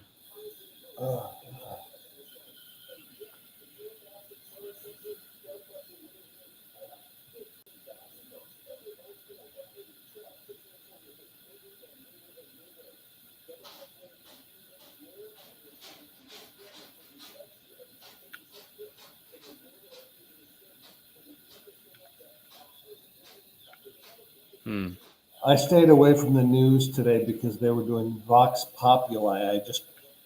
The voters, whenever they speak, even if they're Democrat, I just kind of, Yeah. I get so depressed. Right. I'm a bit of a snob, but what I will say is this does not look nearly as bad as it did in 2016. It does not look as it looks about. I mean, I'm getting 2020 vibes. My biggest concern is just that there's not going to be that mail-in vote coming in like we had in 2020 that allows her to creep back into the front. So we just kind of need to win it as we go. But also, he's not up in Pennsylvania like he was in 2020. Okay, Fox called New Hampshire for Harris. Yeah. Okay. Remember, Fox was the ones to call Arizona, so we'll see what happens there. That was funny, and that was when Fox called Arizona. Yeah, but didn't they get rid of him because of that? Oh, I don't know. He was right though, so why would they get rid of him? That would be stupid. Because of the blowback. Because they had, Well, that's just silly. I know. So yeah, I mean, she's up in Pennsylvania where he was up 4 years ago, right? She's up in Michigan where he was up 4 years ago. She's up now in Wisconsin, so she's now up in Wisconsin. She was down. She's up now in Wisconsin where she was down 4 years ago. So this is a weird thing where I really hope that she can win these states. I'm seeing a mixed bag. I think I'm seeing more positive signs for her than negative. I'm still bullish, but less so because North Carolina is a little bit of a bruised ego for me. I'm just going to be honest with you. I knew it was an aggressive call, but I thought she might be able to flip it, and she didn't. And so I'm a little bit like licking my wounds on that just because I really wanted her to win North Carolina. What happened with the amendment in North Carolina? Oh, let me check in on that. Real quick. That one's probably not going to get reported on. Referenda, display results. Ooh. Oh wait. Oof. That's going to win. That's up 76-23 with about half of the state reporting. I don't think people were educated very much on that. No, and I think that it'll get struck down eventually. Right. It's redundant. It's unnecessary. It's too vague. It's already against the law to vote if you're not a citizen. Right. And it's anti the federal constitution, which supersedes. So. Mm-hmm. Tristan Snell says, and this was an hour ago, that there had been a 5-point shift to Harris in suburban Atlanta's Fayette County. With 80% in, he was only up by 2. He won it by 7 in 2020. If Trump loses ground in these suburban, exurban counties around major metros, he will lose Georgia, multiple other states in the election. I really hope that's true. And my point still stands. That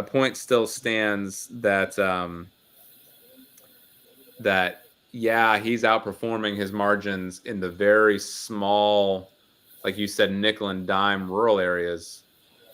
But she can probably do more than make up that ground in the big metro areas. The other kind of mid-size spots where she's underperforming helps him a little bit. But again, he needs to really run up the score like by massive amounts, and there's just not the votes there. The votes just aren't there. I don't think mathematically. MSNBC finally called Illinois. That's weird. These networks are all over the place in terms of what they're calling and when. Like Decision Desk is called Colorado, for example. So Decision Desk is called North Carolina. North Carolina vote looks more comfortable Trump than what it's going to be ultimately in the end. But I guess I do believe that he will probably carry the state of North Carolina. I think our hopes are with Wisconsin, Michigan, and Pennsylvania. If we win those three, we win. That's the ballgame. That's it. I don't see a reason. I don't see a reason to believe that we won't win. So the other thing too is in 2016, our lead slipped from those three states pretty quickly. Like by now, Hillary was down. In Pennsylvania and Wisconsin, definitely. Michigan slipped away later. But she was down. Again, this is not the same. This is a big realignment election. But in terms of the vibes, I think that it's going to be okay. What is happening in Virginia now? Wils says North Carolina still has so many votes left to count. I agree, Danny. But I agree, Danny. But Decision Desk is seeing something that makes them think that he's going to win. When Decision Desk makes a call, I tend to kind of believe them. Are they as reputable as other calls? In my mind, and if somebody's watching can look this up and actually let me know. In my mind, I don't know that Decision Desk has ever rescinded a call. Actually, let me Google that real quick.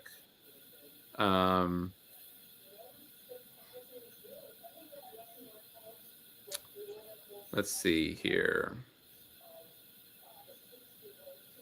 Has Decision Desk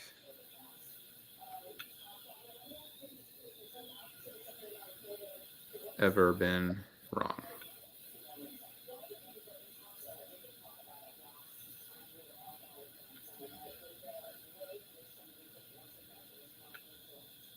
Fox News has called him like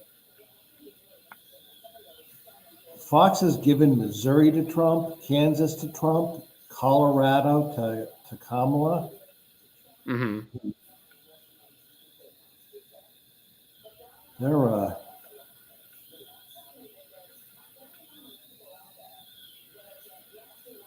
They're calling them pretty quick tonight compared to at least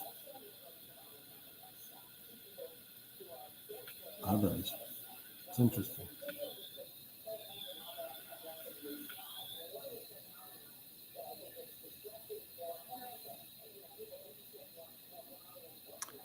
I don't see anything where Decision Desk got a major call wrong.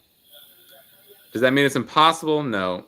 But I'm going to move on from North Carolina right now just because my heart can't take it because I really wanted it. But once again, let me repeat, do we need North Carolina? No, we do not. Does Decision Desk have anything on Pennsylvania? Pennsylvania, she's up 54-45. But they haven't made a call? No call yet. There's no call in Connecticut by Decision Desk either, but New York Times has called it. I do not understand what is happening there. That's weird. New York Times has called Connecticut, but Decision Desk has not. That's bizarre to me. She's up in Wisconsin. She's up in Michigan. She's up in Pennsylvania. She's up in New Mexico. No surprise. Decision Desk says Colorado for her. So I'm going to go ahead and Let me put this up. Look at the Fox News desk. Look at that map.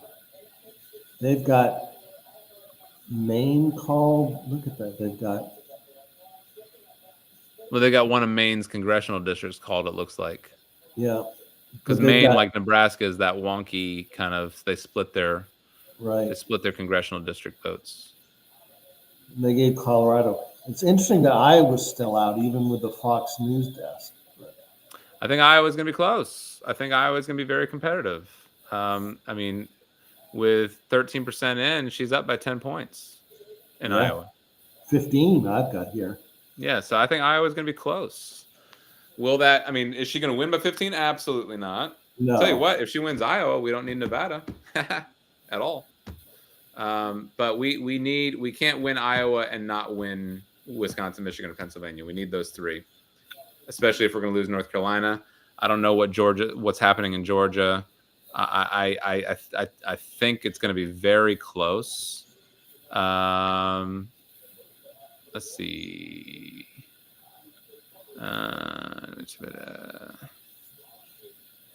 Yeah, I don't know. So let's see what's going on. Let's see what my information aggregator is saying, because he was making some noise. Now he's gone silent again. 21 minutes ago, Douglas swung has swung 6 points towards the Democrats. Rockdale has swung 7 points towards the Democrats, and Fayette has swung 4 points towards the Democrats. That's of 26 minutes ago, according to Vote Hub. Those are promising trends. Again, that's where a lot of the vote is.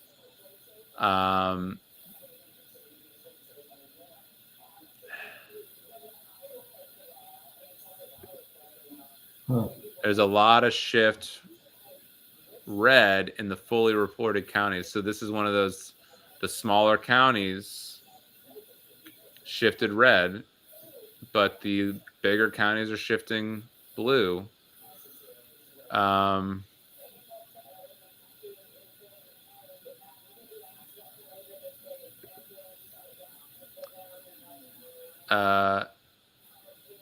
Yeah, we're seeing,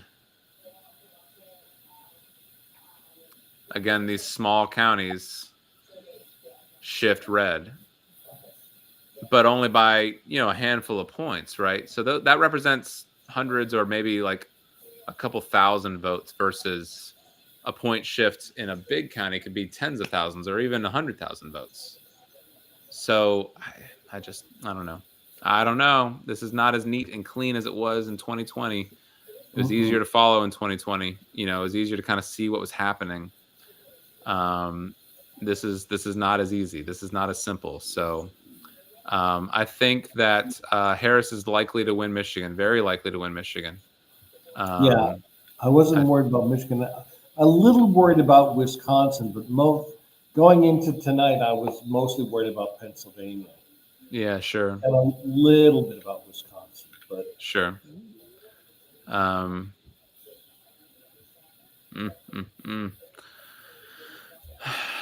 I just want the numbers. Give me the numbers. This is crazy. Let's take a look back at some of the down ballot races, since Decision Desk seems to think that Trump will win North Carolina. Let's see what's going on in the rest of the state. Very close race for lieutenant governor between Rachel Hunt and Hal Weatherman. It's less than half a percentage point separating them, less than 20,000 votes. Jeff Jackson is in the lead again for Attorney General. My friend Jessica Holmes, unfortunately, has some ground to make up. Hopefully she can when some of those bigger counties come in. Troxler looks like he's on his way to an easy re-election. No surprise there. Causey, same thing with insurance. Braxton Winston looks like he has his work cut out for him to win.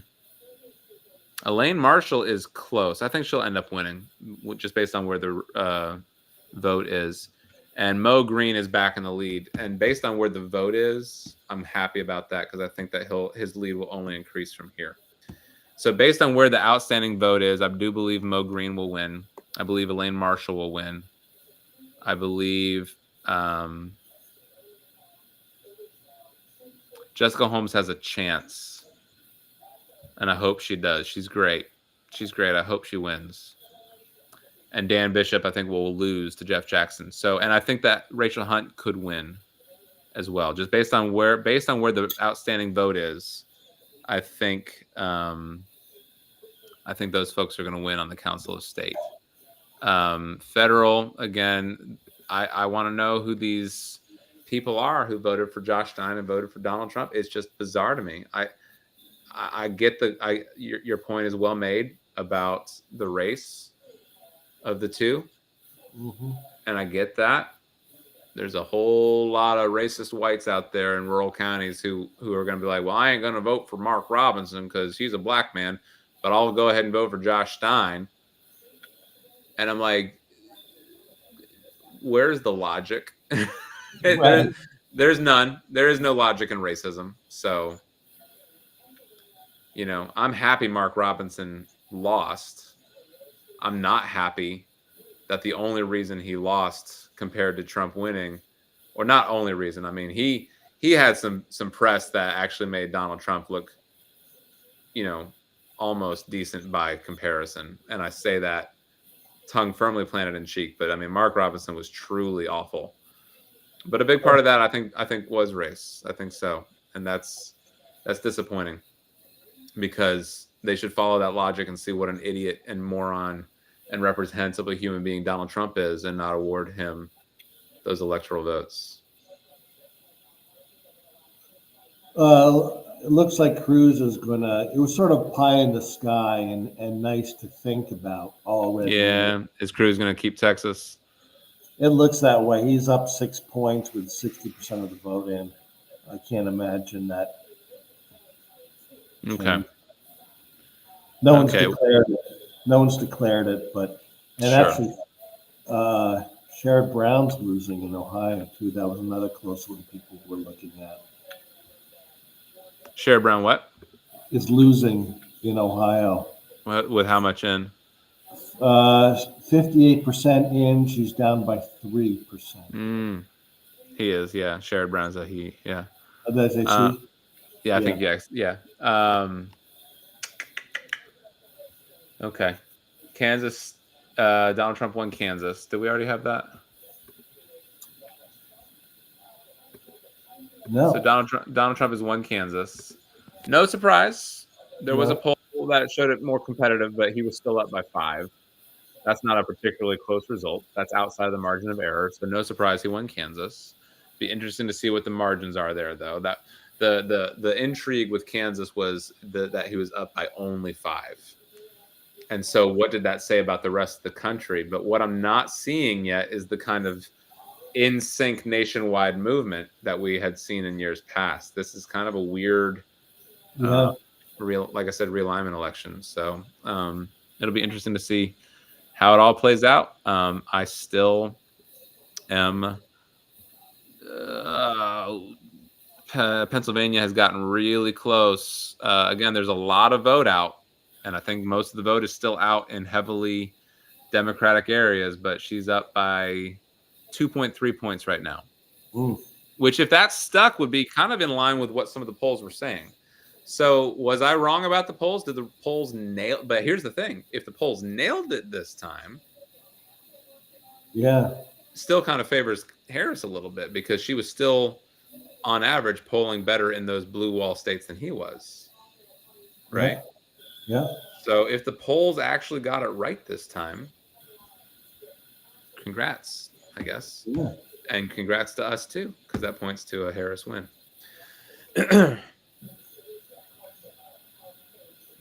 Trump's still up in Virginia, not by much, but 2 points.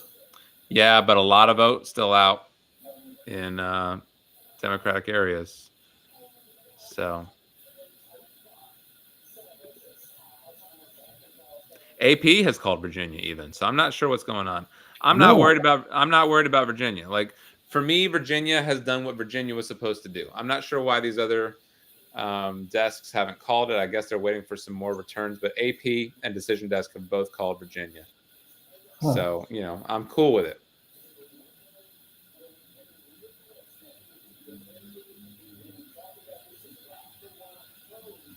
We're coming up on 10 o'clock. What polls close at 10?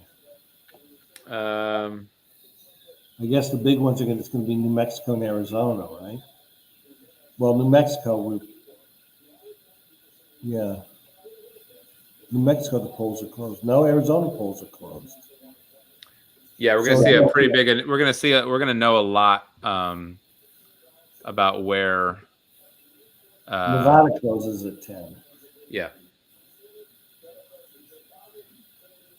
And then we get the Pacific Coast at 11. But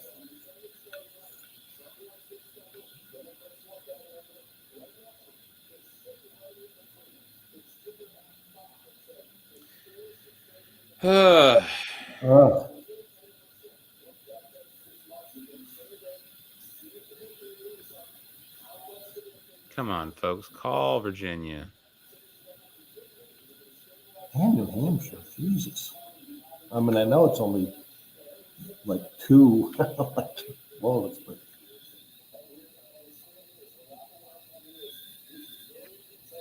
let's see what we got here. Anything new from my person? No, not much. So not saying much there. Let's just scroll and see what pops up in my feed.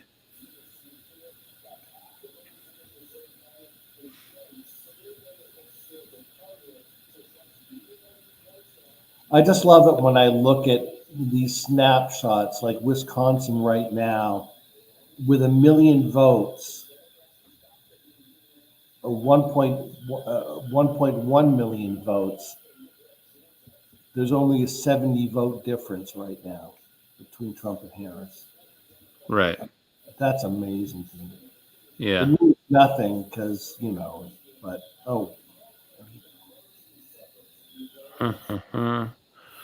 So much. It's the other thing that I'm bumping up against is so much of this early vote data looked really, or not just early vote data, but also like election day, turnout data looked really, really good for us.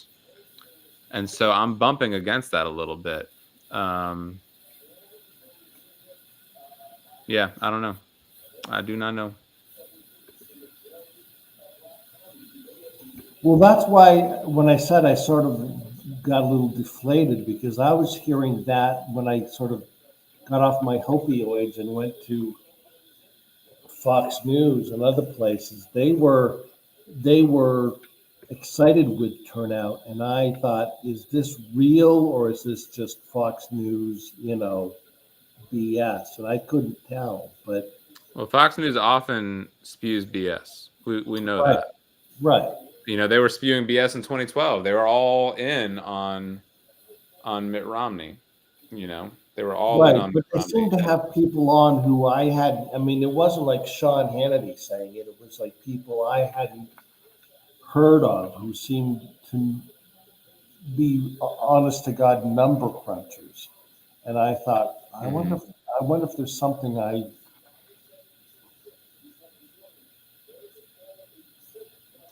So the Fulton County metric is not amazing, but where's that 20% of the vote still?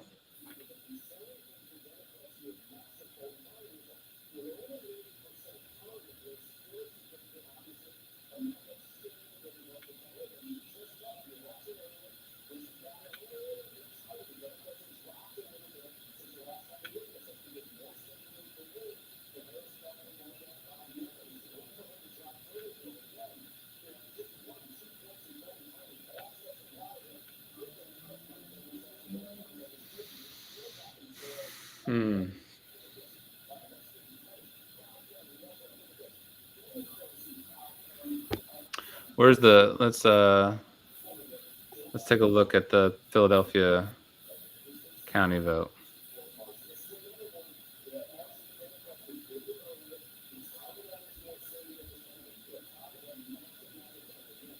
I mean, she's dominating in Philadelphia County. There's still 70% of the vote out. So that's good.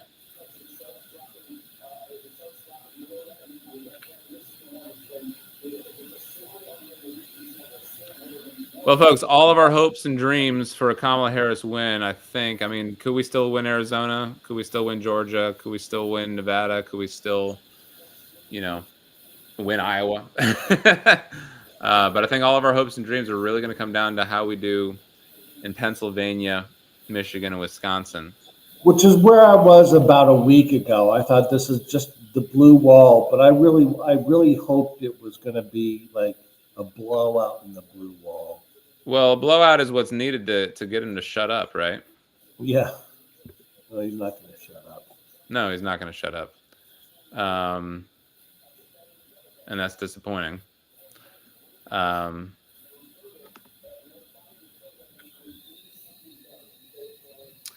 But then Fayette County, so he keeps pointing to all these things that are like, again, it's just a mixed bag, dude. It's just so crazy. What did something changed? So Arizona is going to make their first drop in 5 seconds. So I did not pick her to win Arizona either. I thought she was going to lose Arizona. I thought she was going to lose Georgia. My only disappointment for the night has been North Carolina. That was a big blow because it's home state. I was also really hopeful that Mark Robinson would have dragged down the ticket enough. Trump has won Utah. Thanks for nothing, Mitt Romney. Trump has won Montana. Georgia's still too close to call. He's up by 205,982 votes, but those are gaps that she can make up just with the Atlanta metro and suburban areas if she is able to hit those metrics. She's up by about 30,000 in Pennsylvania, with a lot of Philadelphia still out, but I don't know where the rest of the vote is. I don't know. I don't know where the remaining vote is. So let's take a look. Erie County, there's a lot of vote left. Pittsburgh County, 30% left. Montgomery County, where she's dominating, about 70% left. Philadelphia, about 70% left. Bucks County, where she is winning comfortably, about 75% left. Chester County, where she's winning pretty comfortably, about 90% left. Where the red votes are coming in, there's a lot less, other than Somerset County. Where the red votes are coming in, there's a lot less that's left, but there's also more counties. But these are, again, counties with votes of maybe 20,000 total, right? So a lot of this can be offset completely by just running up the score in Philadelphia, which still has, like I said, 70% left to report. And right now she's winning that vote 80 to 20.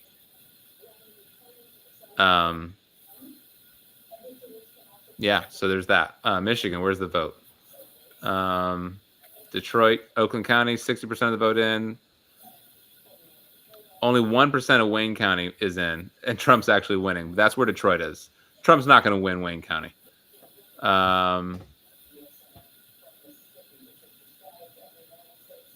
There's a lot of voting. There's a lot of reporting left to do in Michigan, so let's leave that alone for now.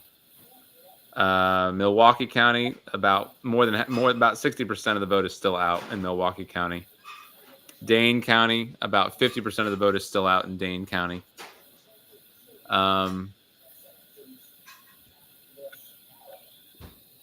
Yeah, not sure what's going to happen in Wisconsin either. That one's not as clear of a picture either, but you know,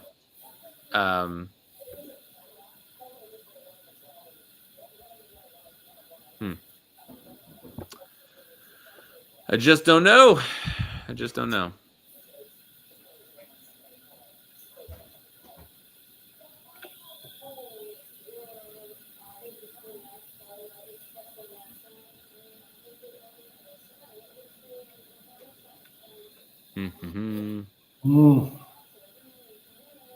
Call Virginia, New York Times. What's the matter with you?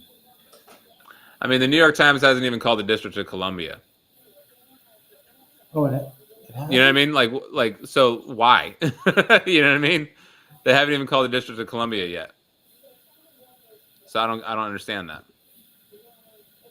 How is that possible that you have not called the District of Columbia yet? So I don't know why they haven't, but they haven't. They've not given it the old check mark. It's Washington, D.C. She's winning 92% to 7. Why haven't they called it? So I just, the New York Times is I don't know what's going on there. That's weird. Yeah, it's bizarre. They're probably just busy and somebody dropped the ball. Yeah. Someone's like, hey, did anyone call? Do you see it? Right. So hey, is there something going on here? All right. Let's see here.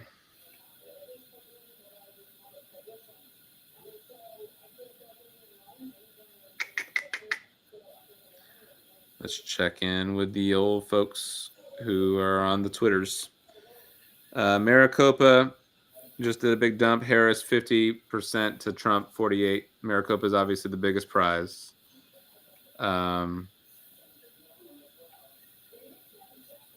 That's not an amazing result for her.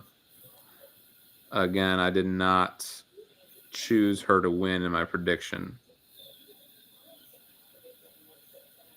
I agree with Jason Kander, who I always enjoy hearing from. It is still relatively early, and most, not all, but most of the indicators are positive.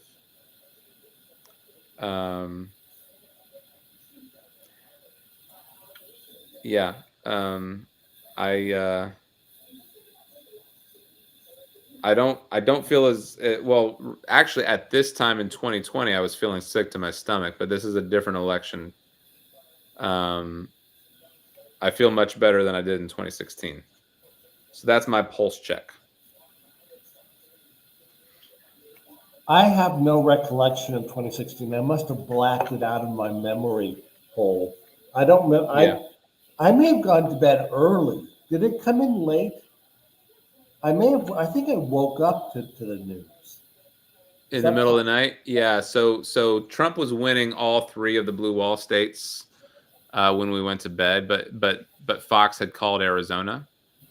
I remember that. I remember Karl Rove having a fit. Yeah. And so and then I remember waking up at like 3 a.m. and checking Twitter and seeing that he had climbed back into the lead in Wisconsin and in Michigan, and that Pennsylvania and Georgia was very likely to flip back to her, back to him.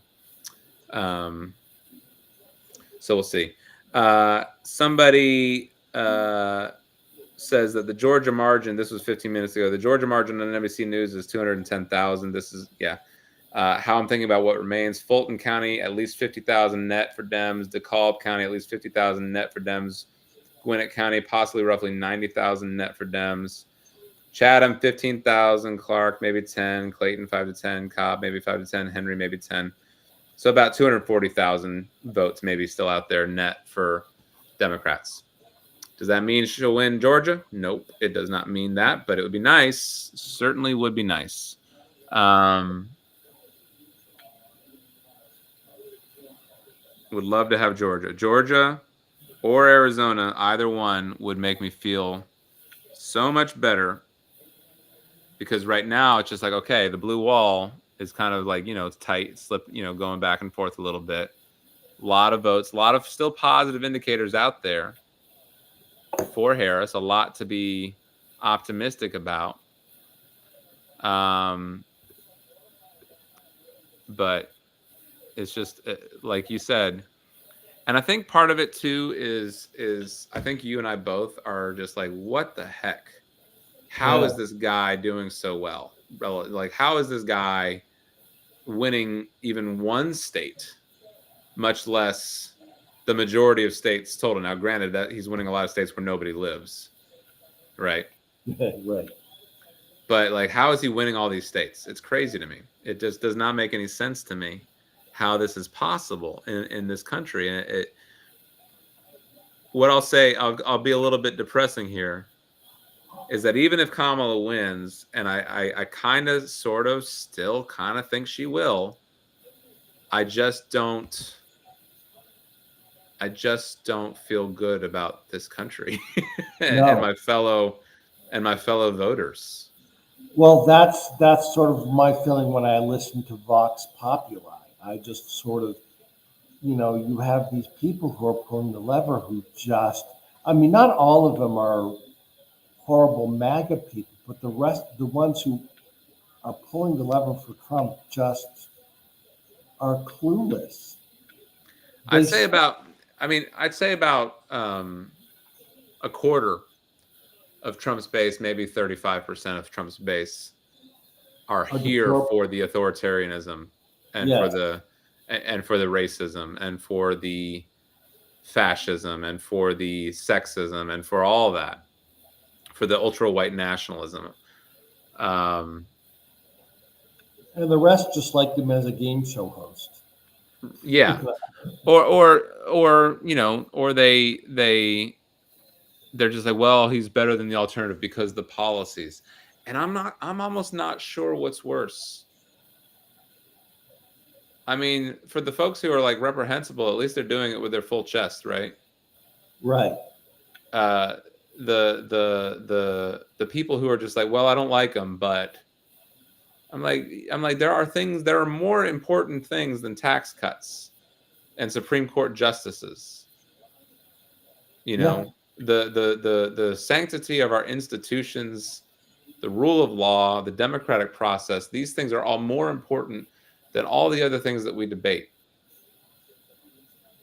Because if we can't debate these things, then there's no country. Right.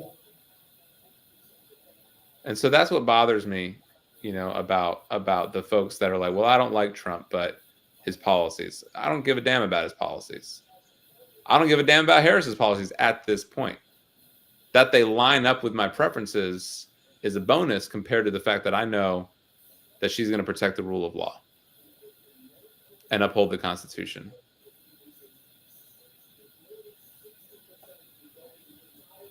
You know? Yeah. Because we can debate the other stuff. I can safely, if she wins, and I hope she still does, I can safely, without fear of any kind of retribution, call her out on her policies towards Israel. I wouldn't be able to do that necessarily with Donald Trump. Now, people might be like, oh, you're overreacting. I don't think I am. He said it. Mm-hmm. He said it. And I'm not confident that the guardrails of our institutions will hold, because institutions are made up of people. That's it. Yep. So I don't understand I don't like him. I think he's boorish and I think he says stupid stuff, but he's gonna push through tax cuts and deregulate, and I think that's good for the economy. I'm like, okay, well, it's not one, but okay, we can at least have that debate. But come on, he's a terrible human being. You know? Yep. So that bothers me. That's where I am on that.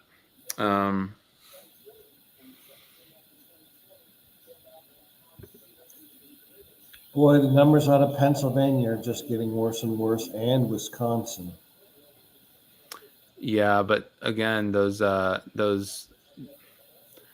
votes that are outstanding are still from very heavily Democratic areas. I don't love it. I'd love for her to just walk away with it, but I'm not seeing, again, anything. I don't know.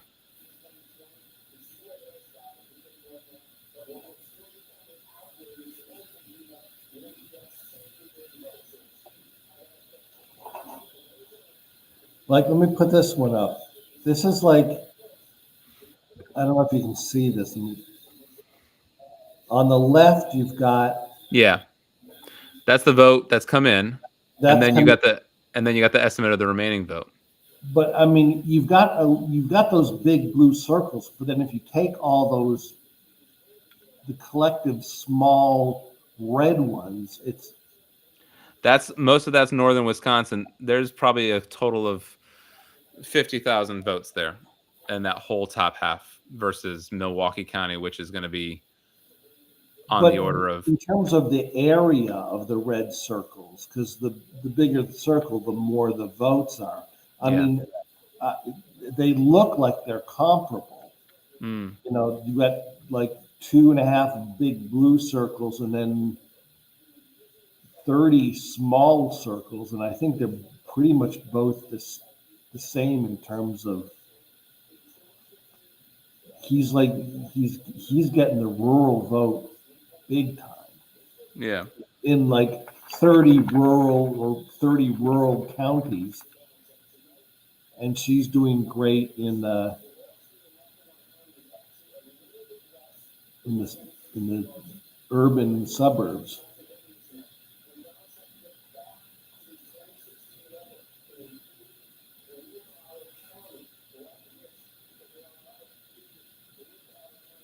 That worries me a little.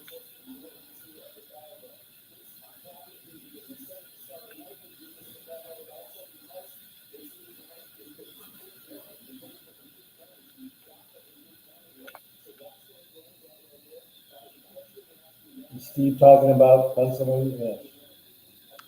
Okay, let's see where we are. So she's outperforming in Luzerne County.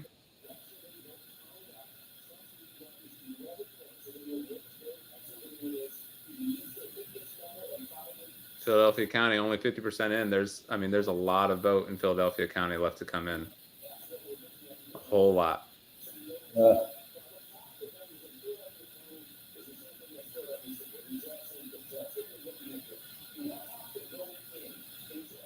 You're like 15 seconds ahead of me. You're getting Steve 15 seconds before either percent. Oh, okay. Yeah, I'm direct through the app as opposed to any cable service. Is she outperforming Biden in Philadelphia County? No, not at the moment. But again, there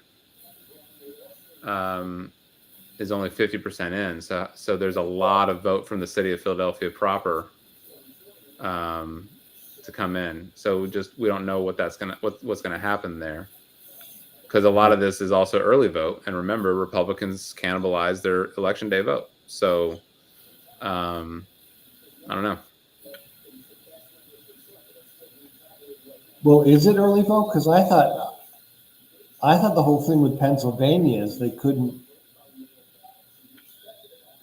It takes longer to do that because they can't touch them until they can't tabulate them, and they can't even open the envelopes until the voting closed. So I think that's.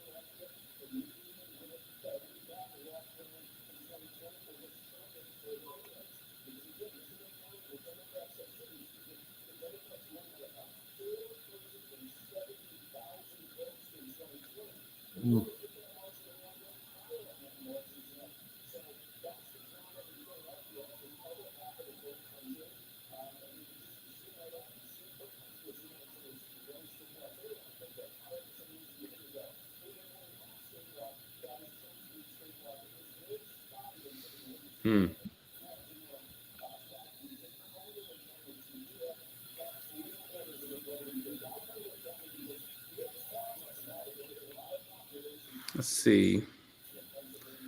Let's go look at what Bakari Sellers is saying, because he's telling us to relax a little bit ago. Let's see if he still says so. That's the last thing he said was relax. When did he say it?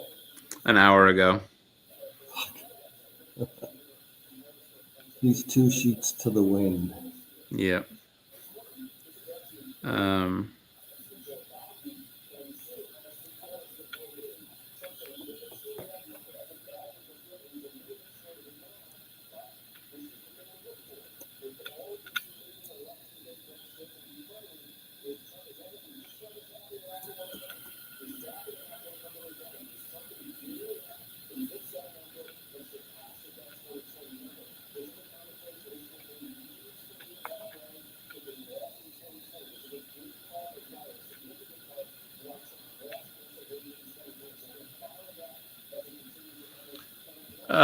Right.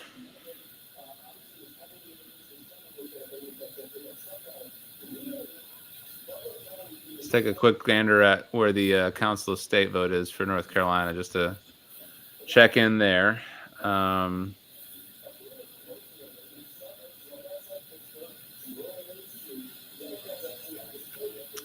Yeah, some folks have jumped back into the lead, like Dan Bishop and Hal Weatherman. Again, this is a lot of Republican vote coming in. Mo Green is losing by 30,000 votes, but there's just so much voting left to come in as Charlotte and other places. I think that those folks should be able to easily overcome those margins.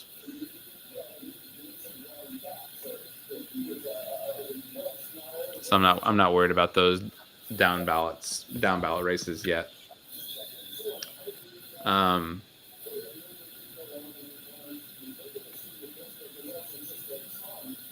me check in actually on where the vote is left and yeah, I mean there's 80% of the vote in Mecklenburg County is still outstanding.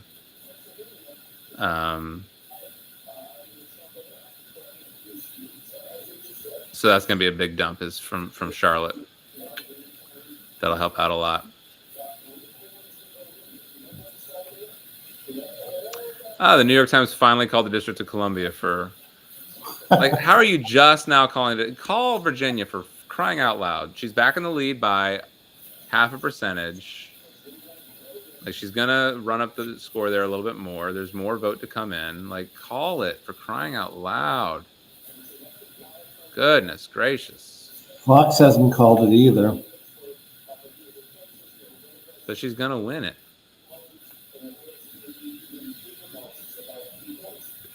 She's only up by 3 million votes in. She's only up by 12,000. Yeah. Donald Trump has won Iowa, huh?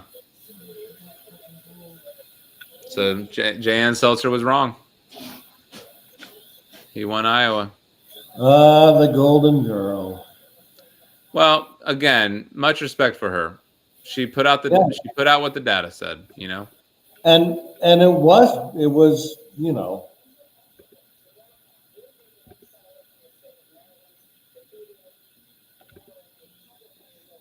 close. Uh-huh.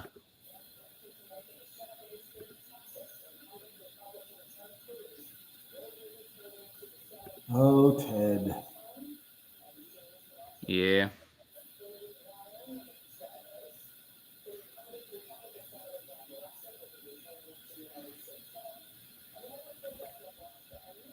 Mm-hmm. Wickets.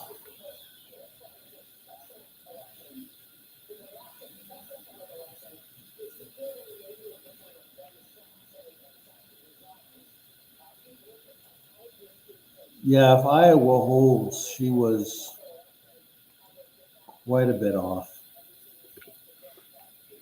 I mean, he's almost 7 points ahead of her. But Yeah. that probably tightened, but still, she was pretty far off.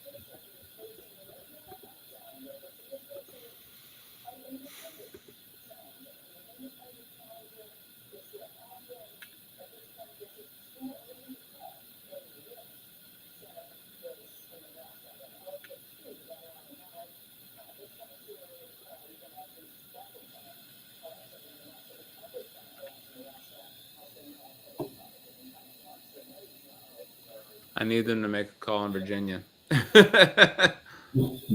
Decision Desk and AP have both called it. I don't understand why. Because she's only up by 14,000. But again, I get it. It's narrow, but there's a lot of Democratic vote out there. We just know it's there. Are they waiting to see those returns and confirm that it is in fact Democratic? Well, let me get back to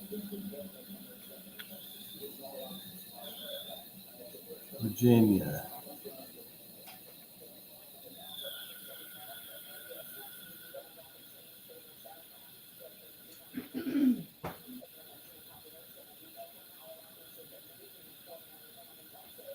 Yeah.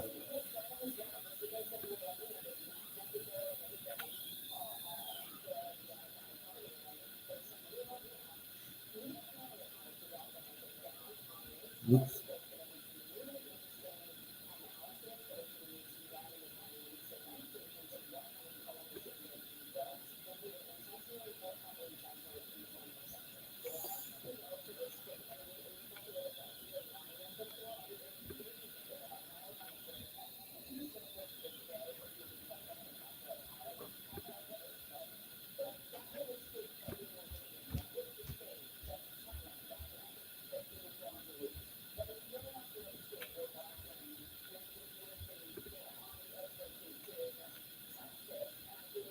Yeah, the Seltzer poll was an outlier. But how much of an outlier was it, is the question.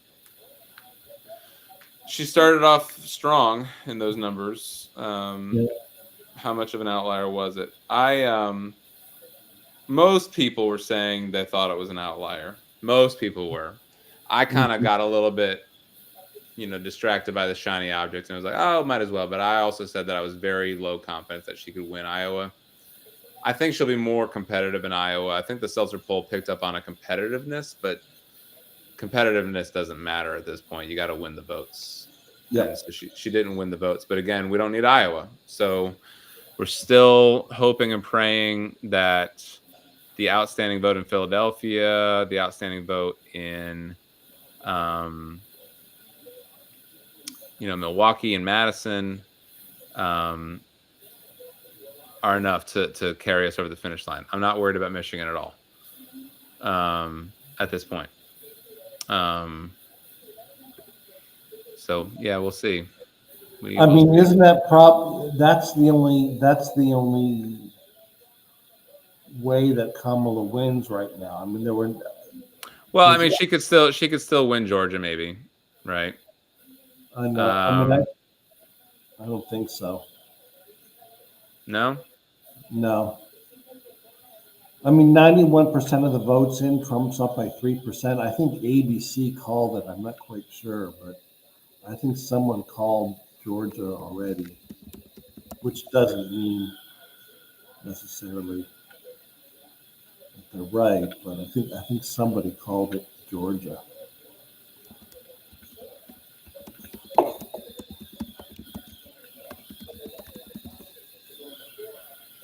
um,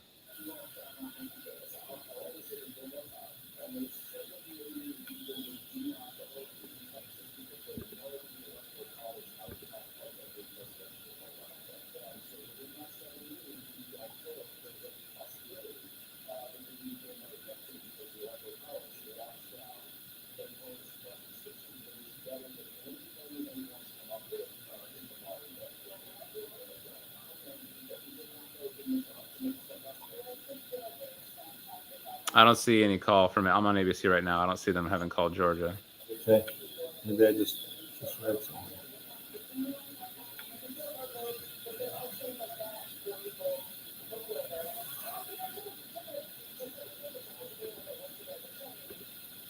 Mm, All my go-tos on social media have been very quiet the past hour. I haven't I know. listened. I know. That's what I'm saying. It's killing me. I'm like, come on, what is going on? What is going on?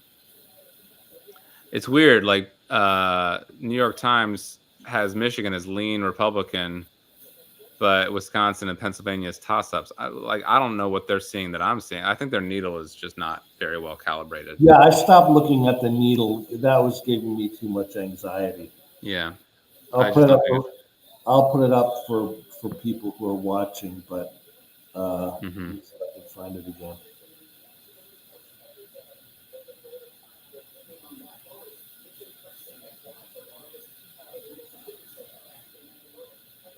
Here, let me do this one.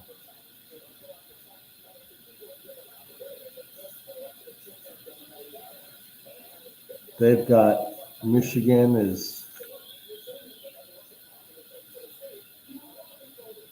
these ones down here that really annoy me. I mean, they've all got a leaning arm, but Yeah. I mean, there's just still a lot of vote left in a lot of Democratic areas. These things are going to tighten. The question is, by how much? By how much? And so that's the question. Is can Philadelphia come to the rescue?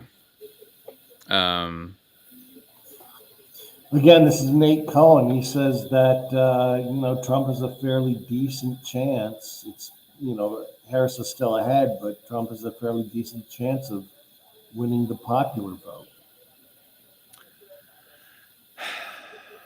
I mean, with California still out there, I mean, I don't know. Well, he's saying that she's not doing as well as the states that she's winning. So he's sort of taking the position that, if he picks up 40,000 more in California than, even though she takes California. Yeah.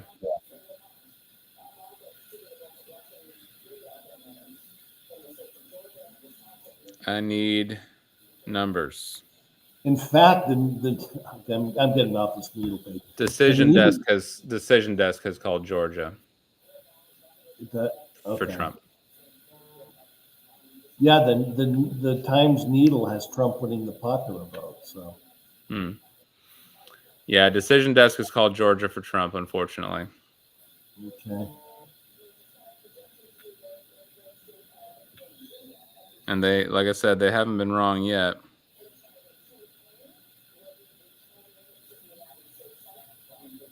Oh, Lord.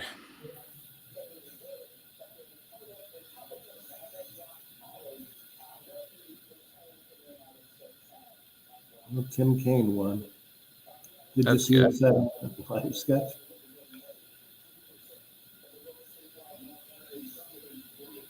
I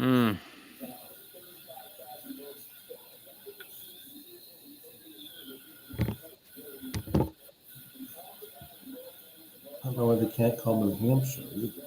Not that it makes a huge difference, but still.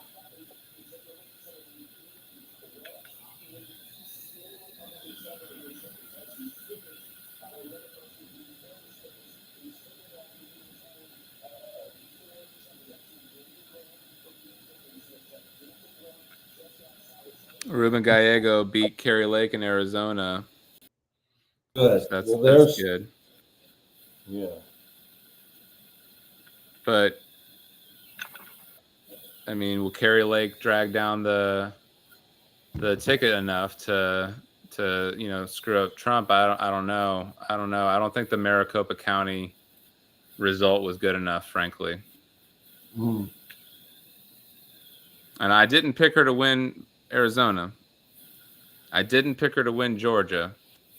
The only states I was wrong on, and again, they were aggressive reaches, were North Carolina and Iowa.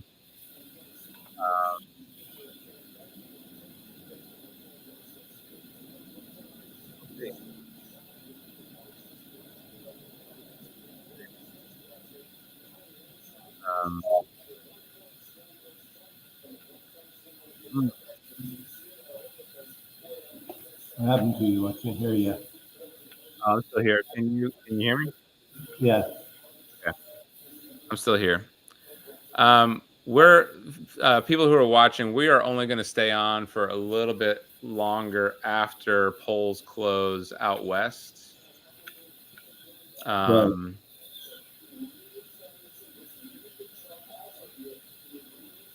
David Schuster is saying that the only reason Virginia is still uncalled by many people is because Arlington, Alexandria, it's what you were saying, and Henrico counties, which is Richmond, they're sitting at 30% votes reported, and the rest of the state is like at 60% votes reported. So right, yeah, she's going to win Virginia.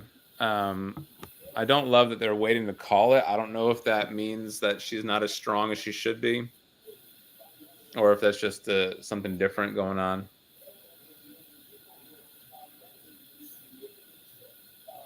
But yeah, I mean, it's great, but she should have. I mean, that was one I had in the bank, a long time ago. Yeah. I needed other ones to come through. Right.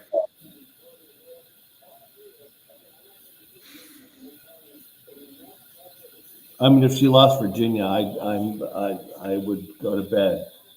I'd be like, forget it. Yeah. I don't think I'm going to get much sleep tonight. Nope. We're gonna log off shortly after the polls close out west. Probably about 15 minutes or so. Yeah. Yeah. So I think at 11:15 we'll go ahead and call it a night. Yeah. And we'll just kind of stay. We'll just kind of stay and keep talking and guessing and whatnot. But yeah. I don't know. Hang on.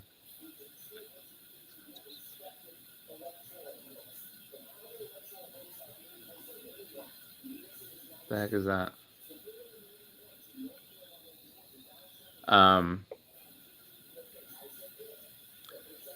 Yeah, the vibes aren't as bad as they were in 2016, but the vibes are not as good as they were. Well, let me talk a little bit about this because one of the things that has annoyed me was a lot of the doom and gloom and how there aren't guardrails this time like there were in 20, Trump's first term. And I don't subscribe to that. I think there are, I think the courts will still be the guardrails. Even the Supreme Court, which is not my favorite, I don't think, Trump is going to be able to do a lot of the things he said he's going to do. So I'm not ready to start talking about how democracy will prevail and keep a stiff upper lip because I haven't thrown in the towel yet. But I don't think it's like, we'll just have to keep calm and carry on. Yeah,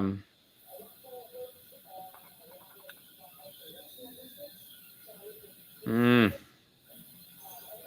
It'll be harder this time, but we can do it. I think there are still enough guardrails. I mean, the guardrails in Trump administration were the people around him who just, I mean, Mark Meadows even said that he thought times Trump would say, "Let's do this," and then yeah, Mark Meadows would leave the Oval Office and just ignore him. And maybe they'll try and do stuff, and there'll be a lot now, depending on who surrounds him. But I just don't think. I think the courts will step in a lot more than we would want to, but they will. right. Ronald asks, can you show me a feasible path where Harris wins at this point? I'm getting really nervous. He only needs North Carolina, Georgia, and Pennsylvania by my reckoning. Yeah, She's not going to get North Carolina or Georgia, and I don't think she's going to get Arizona. no, he needs. Oops, sorry about the train. He only needs North Carolina, Georgia, and Pennsylvania by my Yeah, reckoning. he already has North Carolina and Georgia. I think those are his.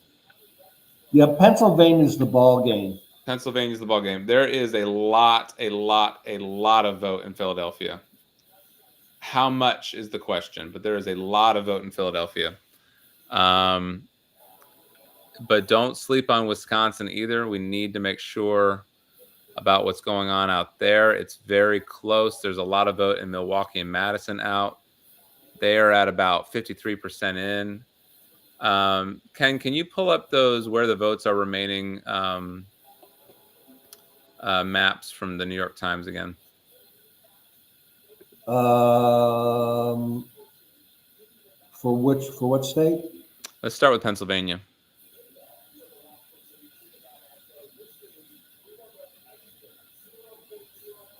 Where is that? I think if you scroll all the way down, maybe. No? Where was that?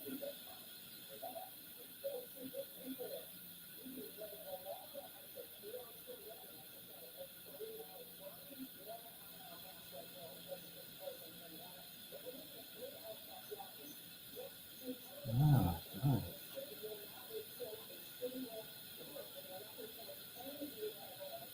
Oh, here we go.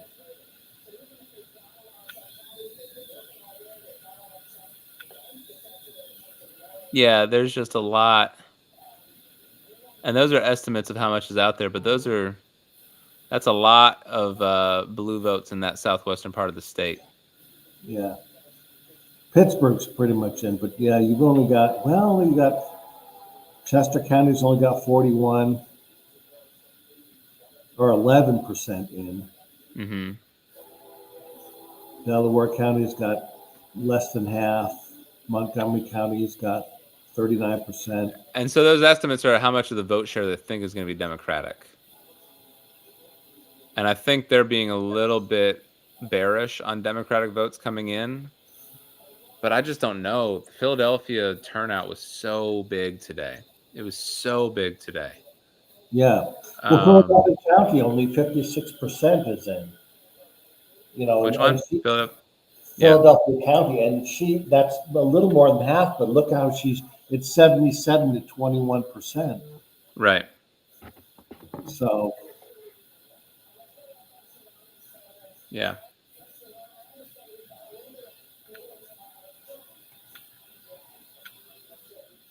Let's check. Let's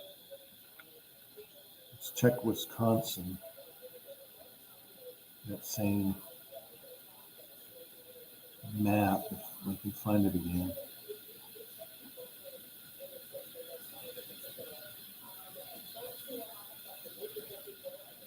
No, it's not what I want. Votes left. You still got a lot in Milwaukee. Well, this is votes left. Is that colored in terms of? I don't know how I got that again.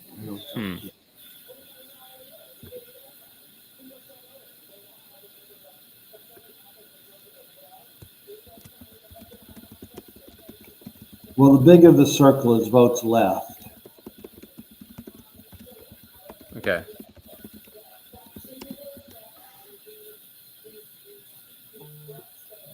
Oh, here we go. Here's that map. Yeah, you still got a lot. You still got a lot in Milwaukee. Yeah. Madison.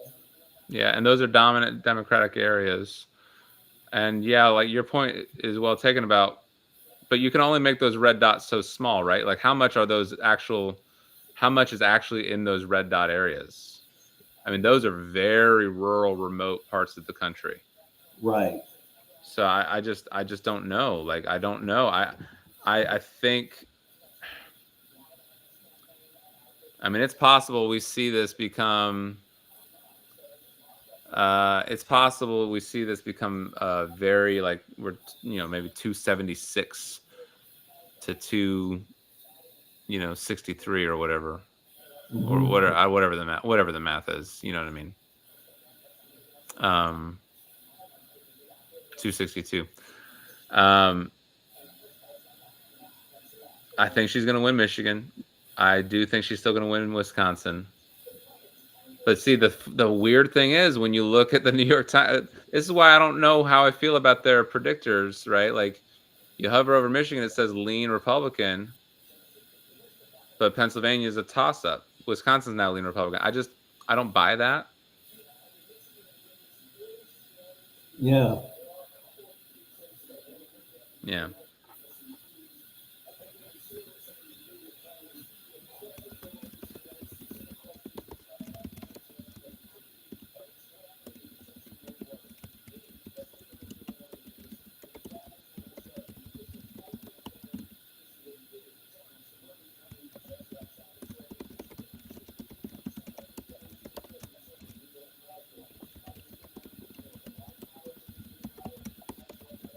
It's funny because I mean they're more certain about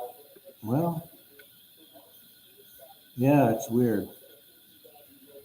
I just don't understand what's happening.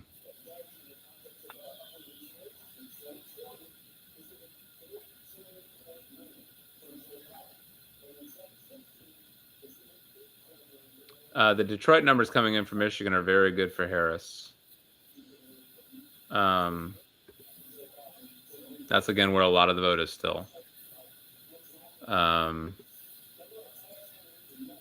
Let's take a real quick look again at the Council of State while I'm just on this page. Yeah, Rachel Hunt's back in the lead. Jeff Jackson's back in the lead. Jessica Holmes is closing the gap. I'm really rooting hard for her. Less than 70,000 votes. Troxler's going to keep agriculture, no surprise. Kazi's probably going to keep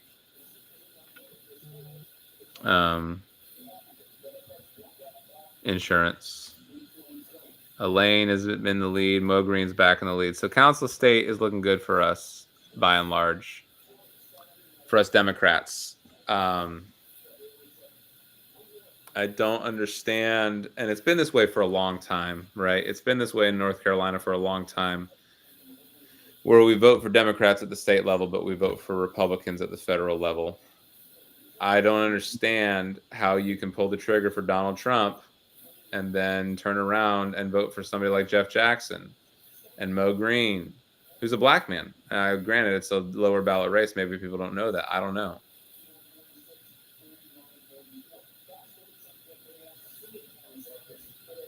Harris just picked up one electoral vote. That must be Nebraska. Nebraska,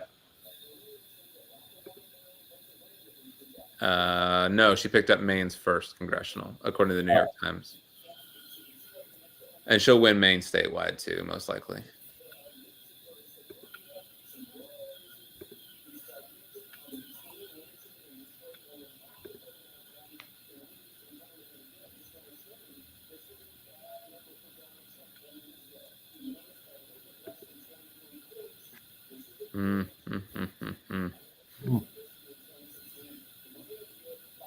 They really should be able to close. New York Times should really be able to close the South, Virginia, and yeah, that's bothering me. It's almost 11 o'clock. One of my benchmarks was I needed Virginia called by 11 or before 11, and the fact that it's not is really bothering me because the data is there. I mean, the data is there. The New York Times needle says very likely Democrat. It's there. Call it. You know? Right.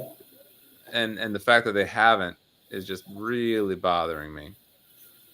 Well, I mean, it's closer. Not that I want them to call Georgia, but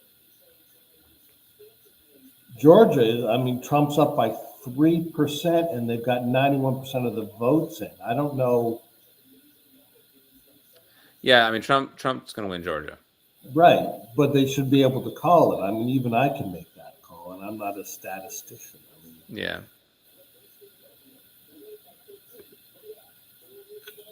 This is insane. This is absolutely insane. But then even and Fox hasn't made Virginia or North Carolina or Georgia either. And they've been sort of pushing them early.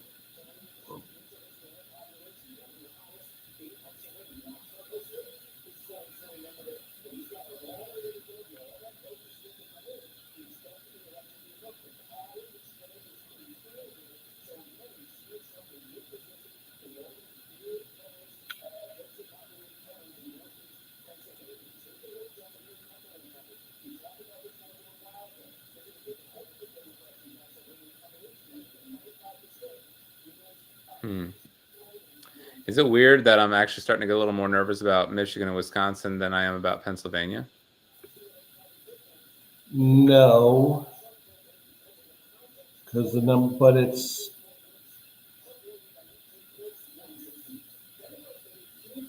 no.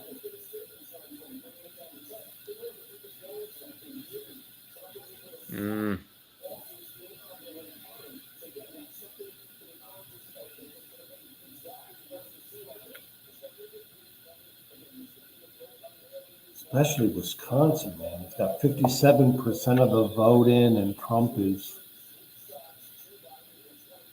up 1.5% over Harris. She's running behind in Philadelphia County compared to where Biden was. That's wild to me. That's fucking wild.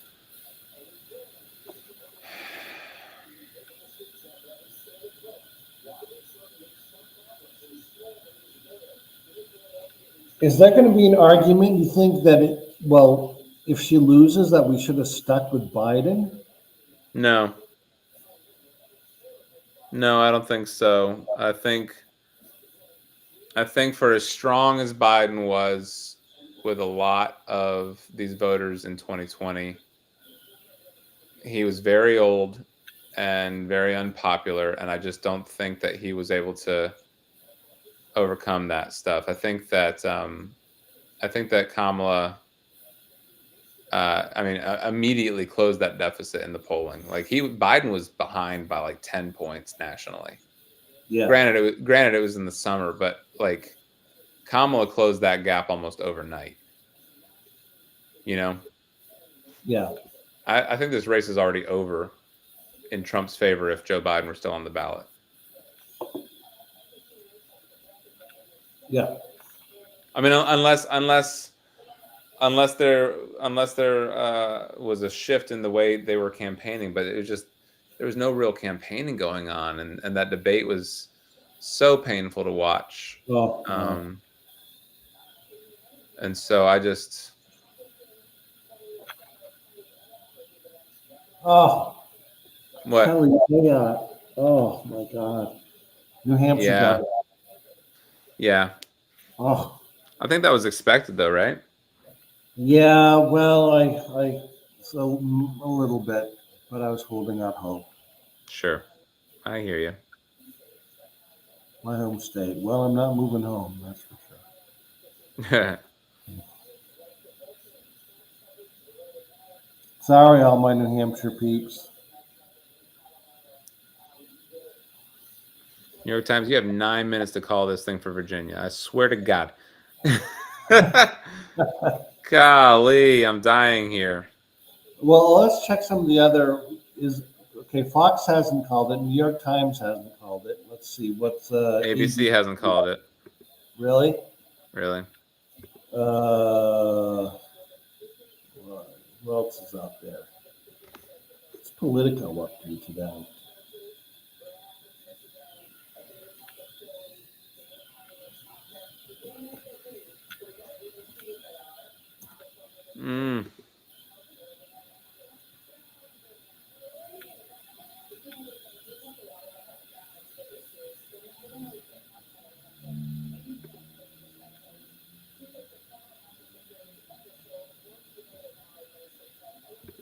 Nobody is saying anything. Like this is driving me crazy because like nobody is saying anything about metrics because this is just such a much harder election to pin down.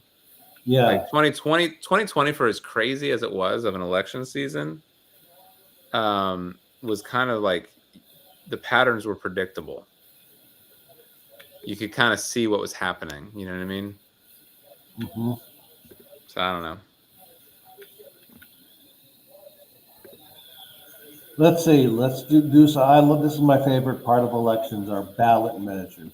So District DC is going to ranked choice voting. Okay, Bakari is saying numbers coming in good from Detroit. Calm down, people. So Bakari is still bullish. Good. But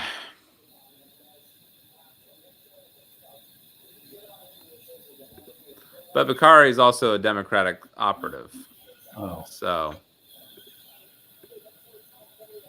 the whole prohibit non-citizens from voting, that was on which they can't do anyway. That's winning overwhelmingly. Abortion. 9 states had abortion.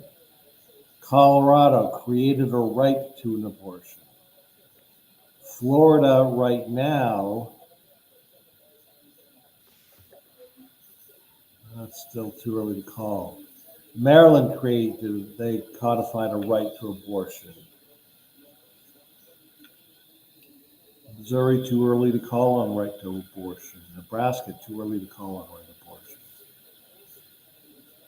Montana, too early to call right to abortion.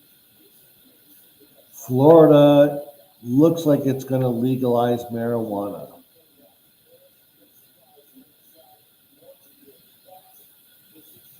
Massachusetts? No, it's still early, but right now, don't legalize marijuana is ahead. That's strange.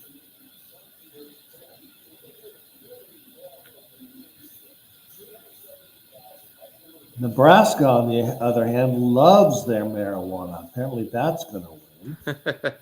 they love their marijuana. That's not corn they're growing, folks. But it looks like the Dakotas are not in favor of that. Well, they can always just go down to Nebraska. None of the data nerds are tweeting. This is killing me. I hate Twitter, but it's a good place to get information from data nerds. I wish they would. None of them are tweeting. Really? Nobody that I go to. Nobody? None of them. It's killing me. Like, give me some information about what's going on. Kornacki's doing his best, but we're underperforming. But by how much? Like, are we underperforming so badly that we're going to lose places like Wisconsin and Pennsylvania? Like, I mean, those were not as narrow wins as Arizona and Georgia. Like, are we going to lose these states because we're underperforming by a few points here and there? Like, I don't know. Like, it's not like we won Wisconsin by only 1,000 votes, right? What was the margin in 2020? Wisconsin? Yeah. Are you looking up? Yeah. Here's something a little optimistic. Yeah. Is it Robert Reich? Is it Reich Yeah. or Reich? Reich. Yeah.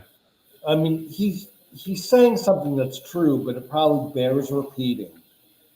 He said this 6 minutes ago. Every state Trump has won so far is a solidly red state. Every state Harris has won is solidly blue. Nothing on the presidential map has flipped. No swing states are close enough to call. He's right about He is right. He is right. So Biden won Wisconsin by 20,000 votes.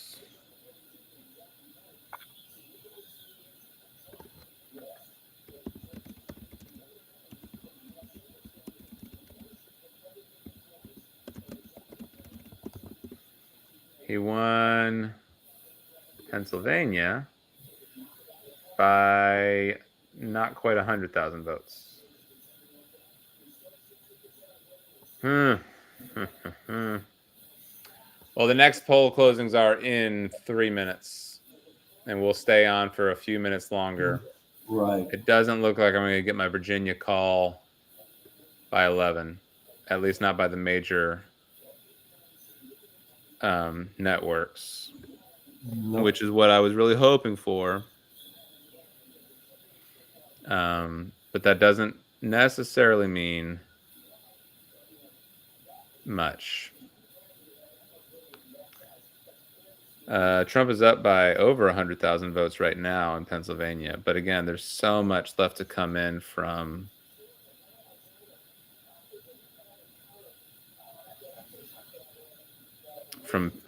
Philadelphia. He's up by 50-ish thousand votes in Michigan, but again, so much coming in from Detroit. I mean, these are, I don't think we're really going to know anything from the blue wall states until they each get to like 90% of reporting, and then we'll kind of have an idea. But there's something I read about, let me see if I can find it again, about Wisconsin.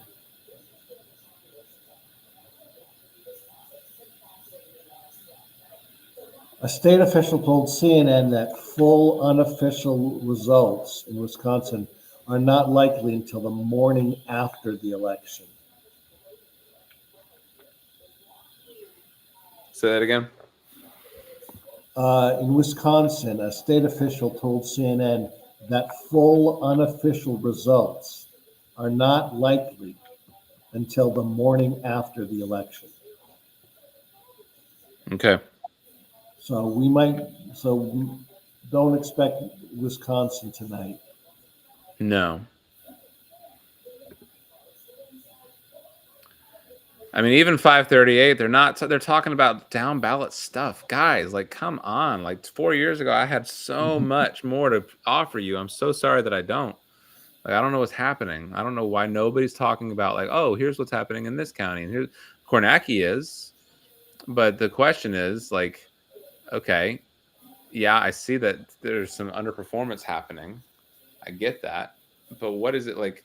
What are the metrics? What are the things she needs to hit to win in certain states. That's what I don't know. That's what I don't know. So it's truly just a wait and see until these things get called or get dropped. California, Washington, Oregon, Idaho, all closing in 10 seconds, less than 10 seconds. Rude Pundit, the Rude Pundit, he's one of my favorite on Threads. He says, pollsters are going to be so smug after this is over. Yeah, they are. They are. So Kamala wins California, no surprise there. California and Trump wins Idaho, no surprise there. Washington.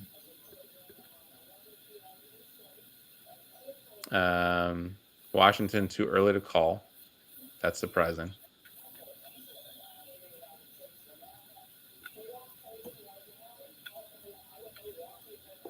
Oregon, too early to call.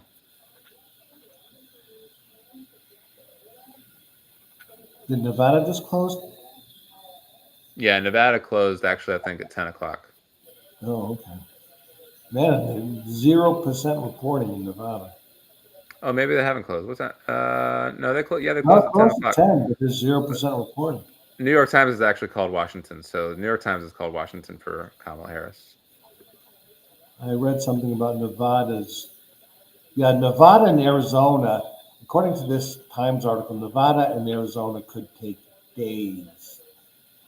But I don't think it matters really, because again, no, we don't need Nevada. Nevada's gravy on the mashed potatoes there. And we don't really need Arizona. If we don't get the blue wall, it doesn't matter. Right.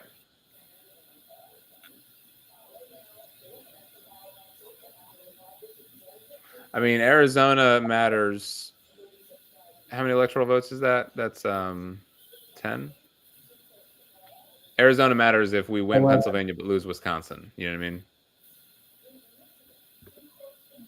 If we say that again? Arizona becomes important if we win Pennsylvania but lose Wisconsin. Then Arizona matters. Oh, right. Yes.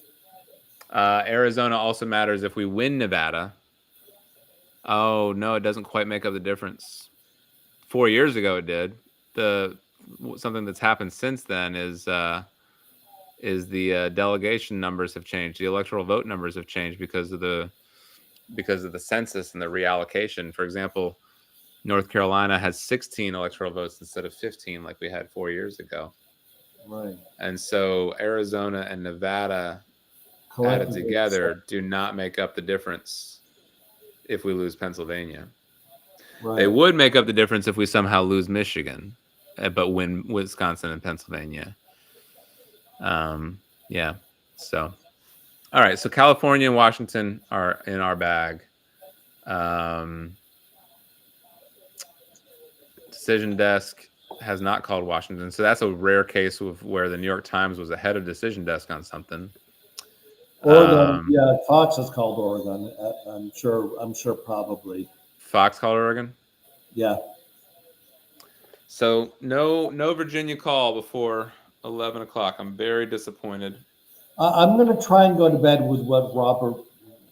Again, is it Reich or Reich? I think it's Reich. Because if you look at this map from the New York Times, there's nothing. There's no flip. Everything is exact. I mean, if you don't look at the numbers and how close they are, if you just look at red and blue, nothing has flipped. Nothing's unexpected. Yeah. It's just that the toss-up states are toss-up states. So my whole long post yesterday about how the polls are probably wrong and how the fundamentals matter is not aging well. I think the polls are probably dead on, other than seltzers. I think the polls are dead on. I mean, shit, Trump's winning Iowa by 14 points with 78% in. Wow. Yeah. So I don't know what's going to happen, guys. I don't know what's going to happen. I don't have access, not easy access to the data streams that I had 4 years ago. 4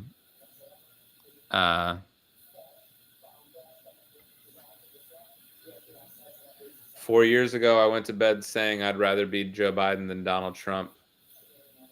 And I said so very bullishly. And it turned out I was right. Not as bullishly, but perhaps with some trauma of 2016 creeping in, and perhaps with just some disappointment of seeing things like Georgia slip away.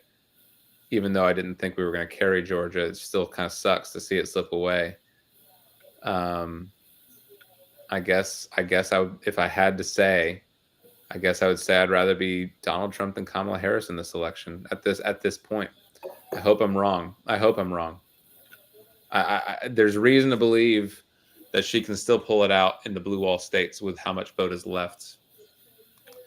But I'm just worried that he has overperformed in enough spots that we might fall just agonizingly short. I'm worried about that. I'm officially worried about that. Yeah.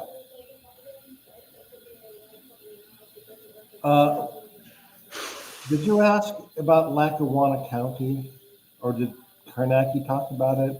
He'd been talking about it a little bit.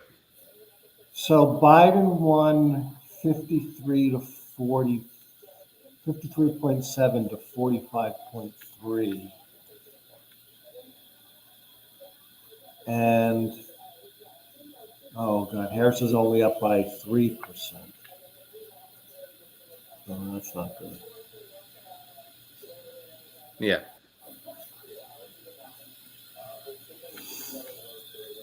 Well,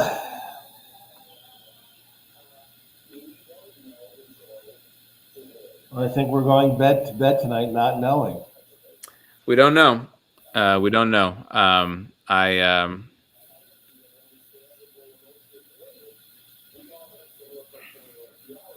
mean, just until 11:15, like we said, to get Virginia and God damn it, New Hampshire. Pardon my French. It's okay.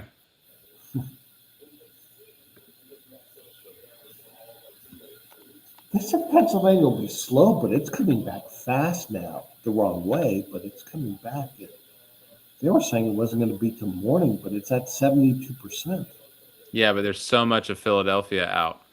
Still.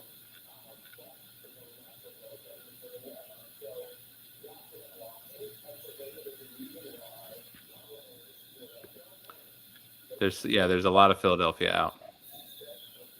There was a lot of talk about the Harris campaign pulled money from North Carolina last week and put it into Pennsylvania, and I thought that was pretty strange, but they must have seen some trouble that none of us saw from their internals. Yeah, maybe.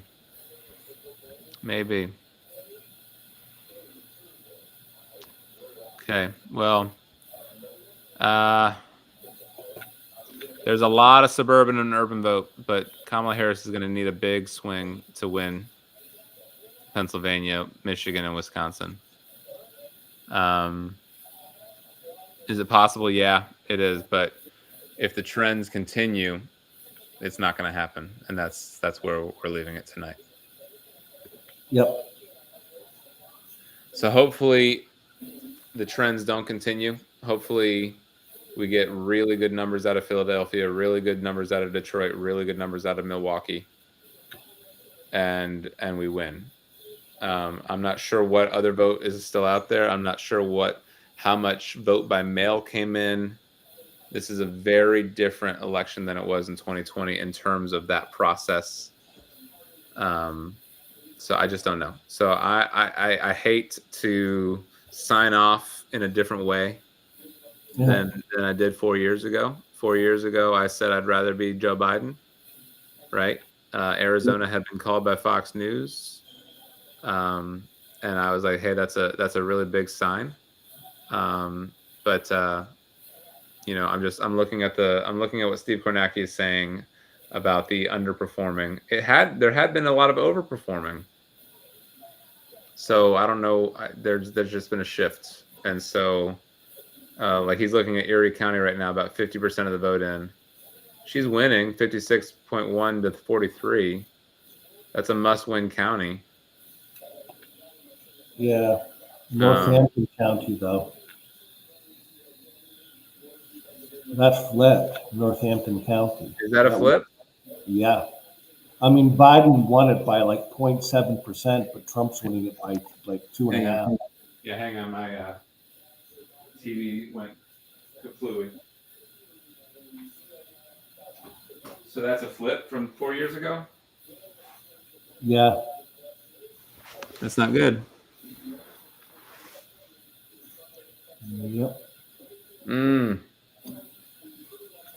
Well, let's hope for a miracle tonight. Yeah.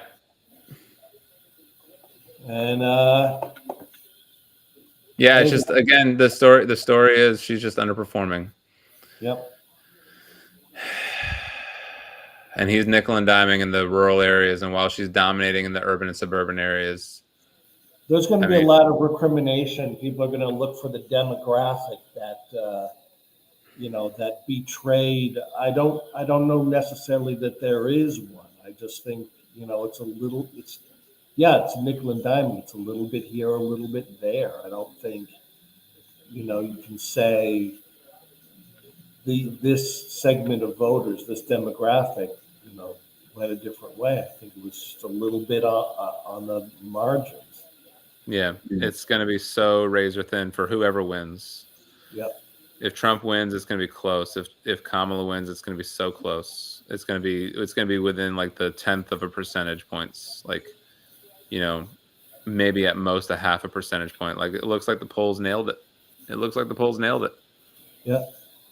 Yep. And that's wild to me. I did not think that was possible. I did not think that the fundamentals of the race pointed to anything that looked like this. I hate that I was wrong. I hope that she still wins. But the story is the same across the board. I'm looking at Steve Kornacki point these all out. She's underperforming by a point or two everywhere. She's even underperforming currently in Philadelphia County, which is a county she's dominating. She's underperforming by like 4 points.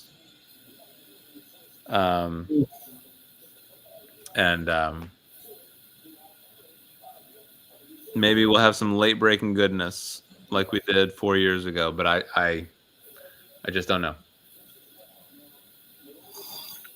Yep. I just don't know. Of course, Biden underperformed Clinton in certain areas. I don't know. Yeah. I just don't know. I just don't know. So I hate to be despondent. I hate to sound defeated. I wish I had more positive, uplifting things to say. I don't. I'm just gonna not sleep tonight for the third straight presidential election in a row, and hope that I can wake up to something better than what I'm seeing right now. Yep. So, sorry guys. The good news is we have Josh Stein as our next governor. That's not nothing. I know that there's going to be a legislature that's hostile to him and his agenda. But a governor can do a lot to kind of shield us a little bit from some of the worst excesses of a Trump administration, perhaps. And that's kind of what I'm going on. I really hope, again, that we get some late breaking good news. But I'm just nervous. I'm nervous, and I'm hoping that something comes through. She's outperforming. Delaware County and Chester County, she's outperforming. See, again, it's not across the board, but it's enough to make me nervous. So, yeah, I don't know, guys. That's all I got tonight. Dave, thanks. Thank you, Ken. I wish this was more fun. It was started off fun. Yeah. I wish it were more fun. Keep your fingers crossed. Yep. Pray for our country. Yep. And we'll see you on the other side. Thanks, All right, guys. take care. Yep. All right. Bye. Bye-bye.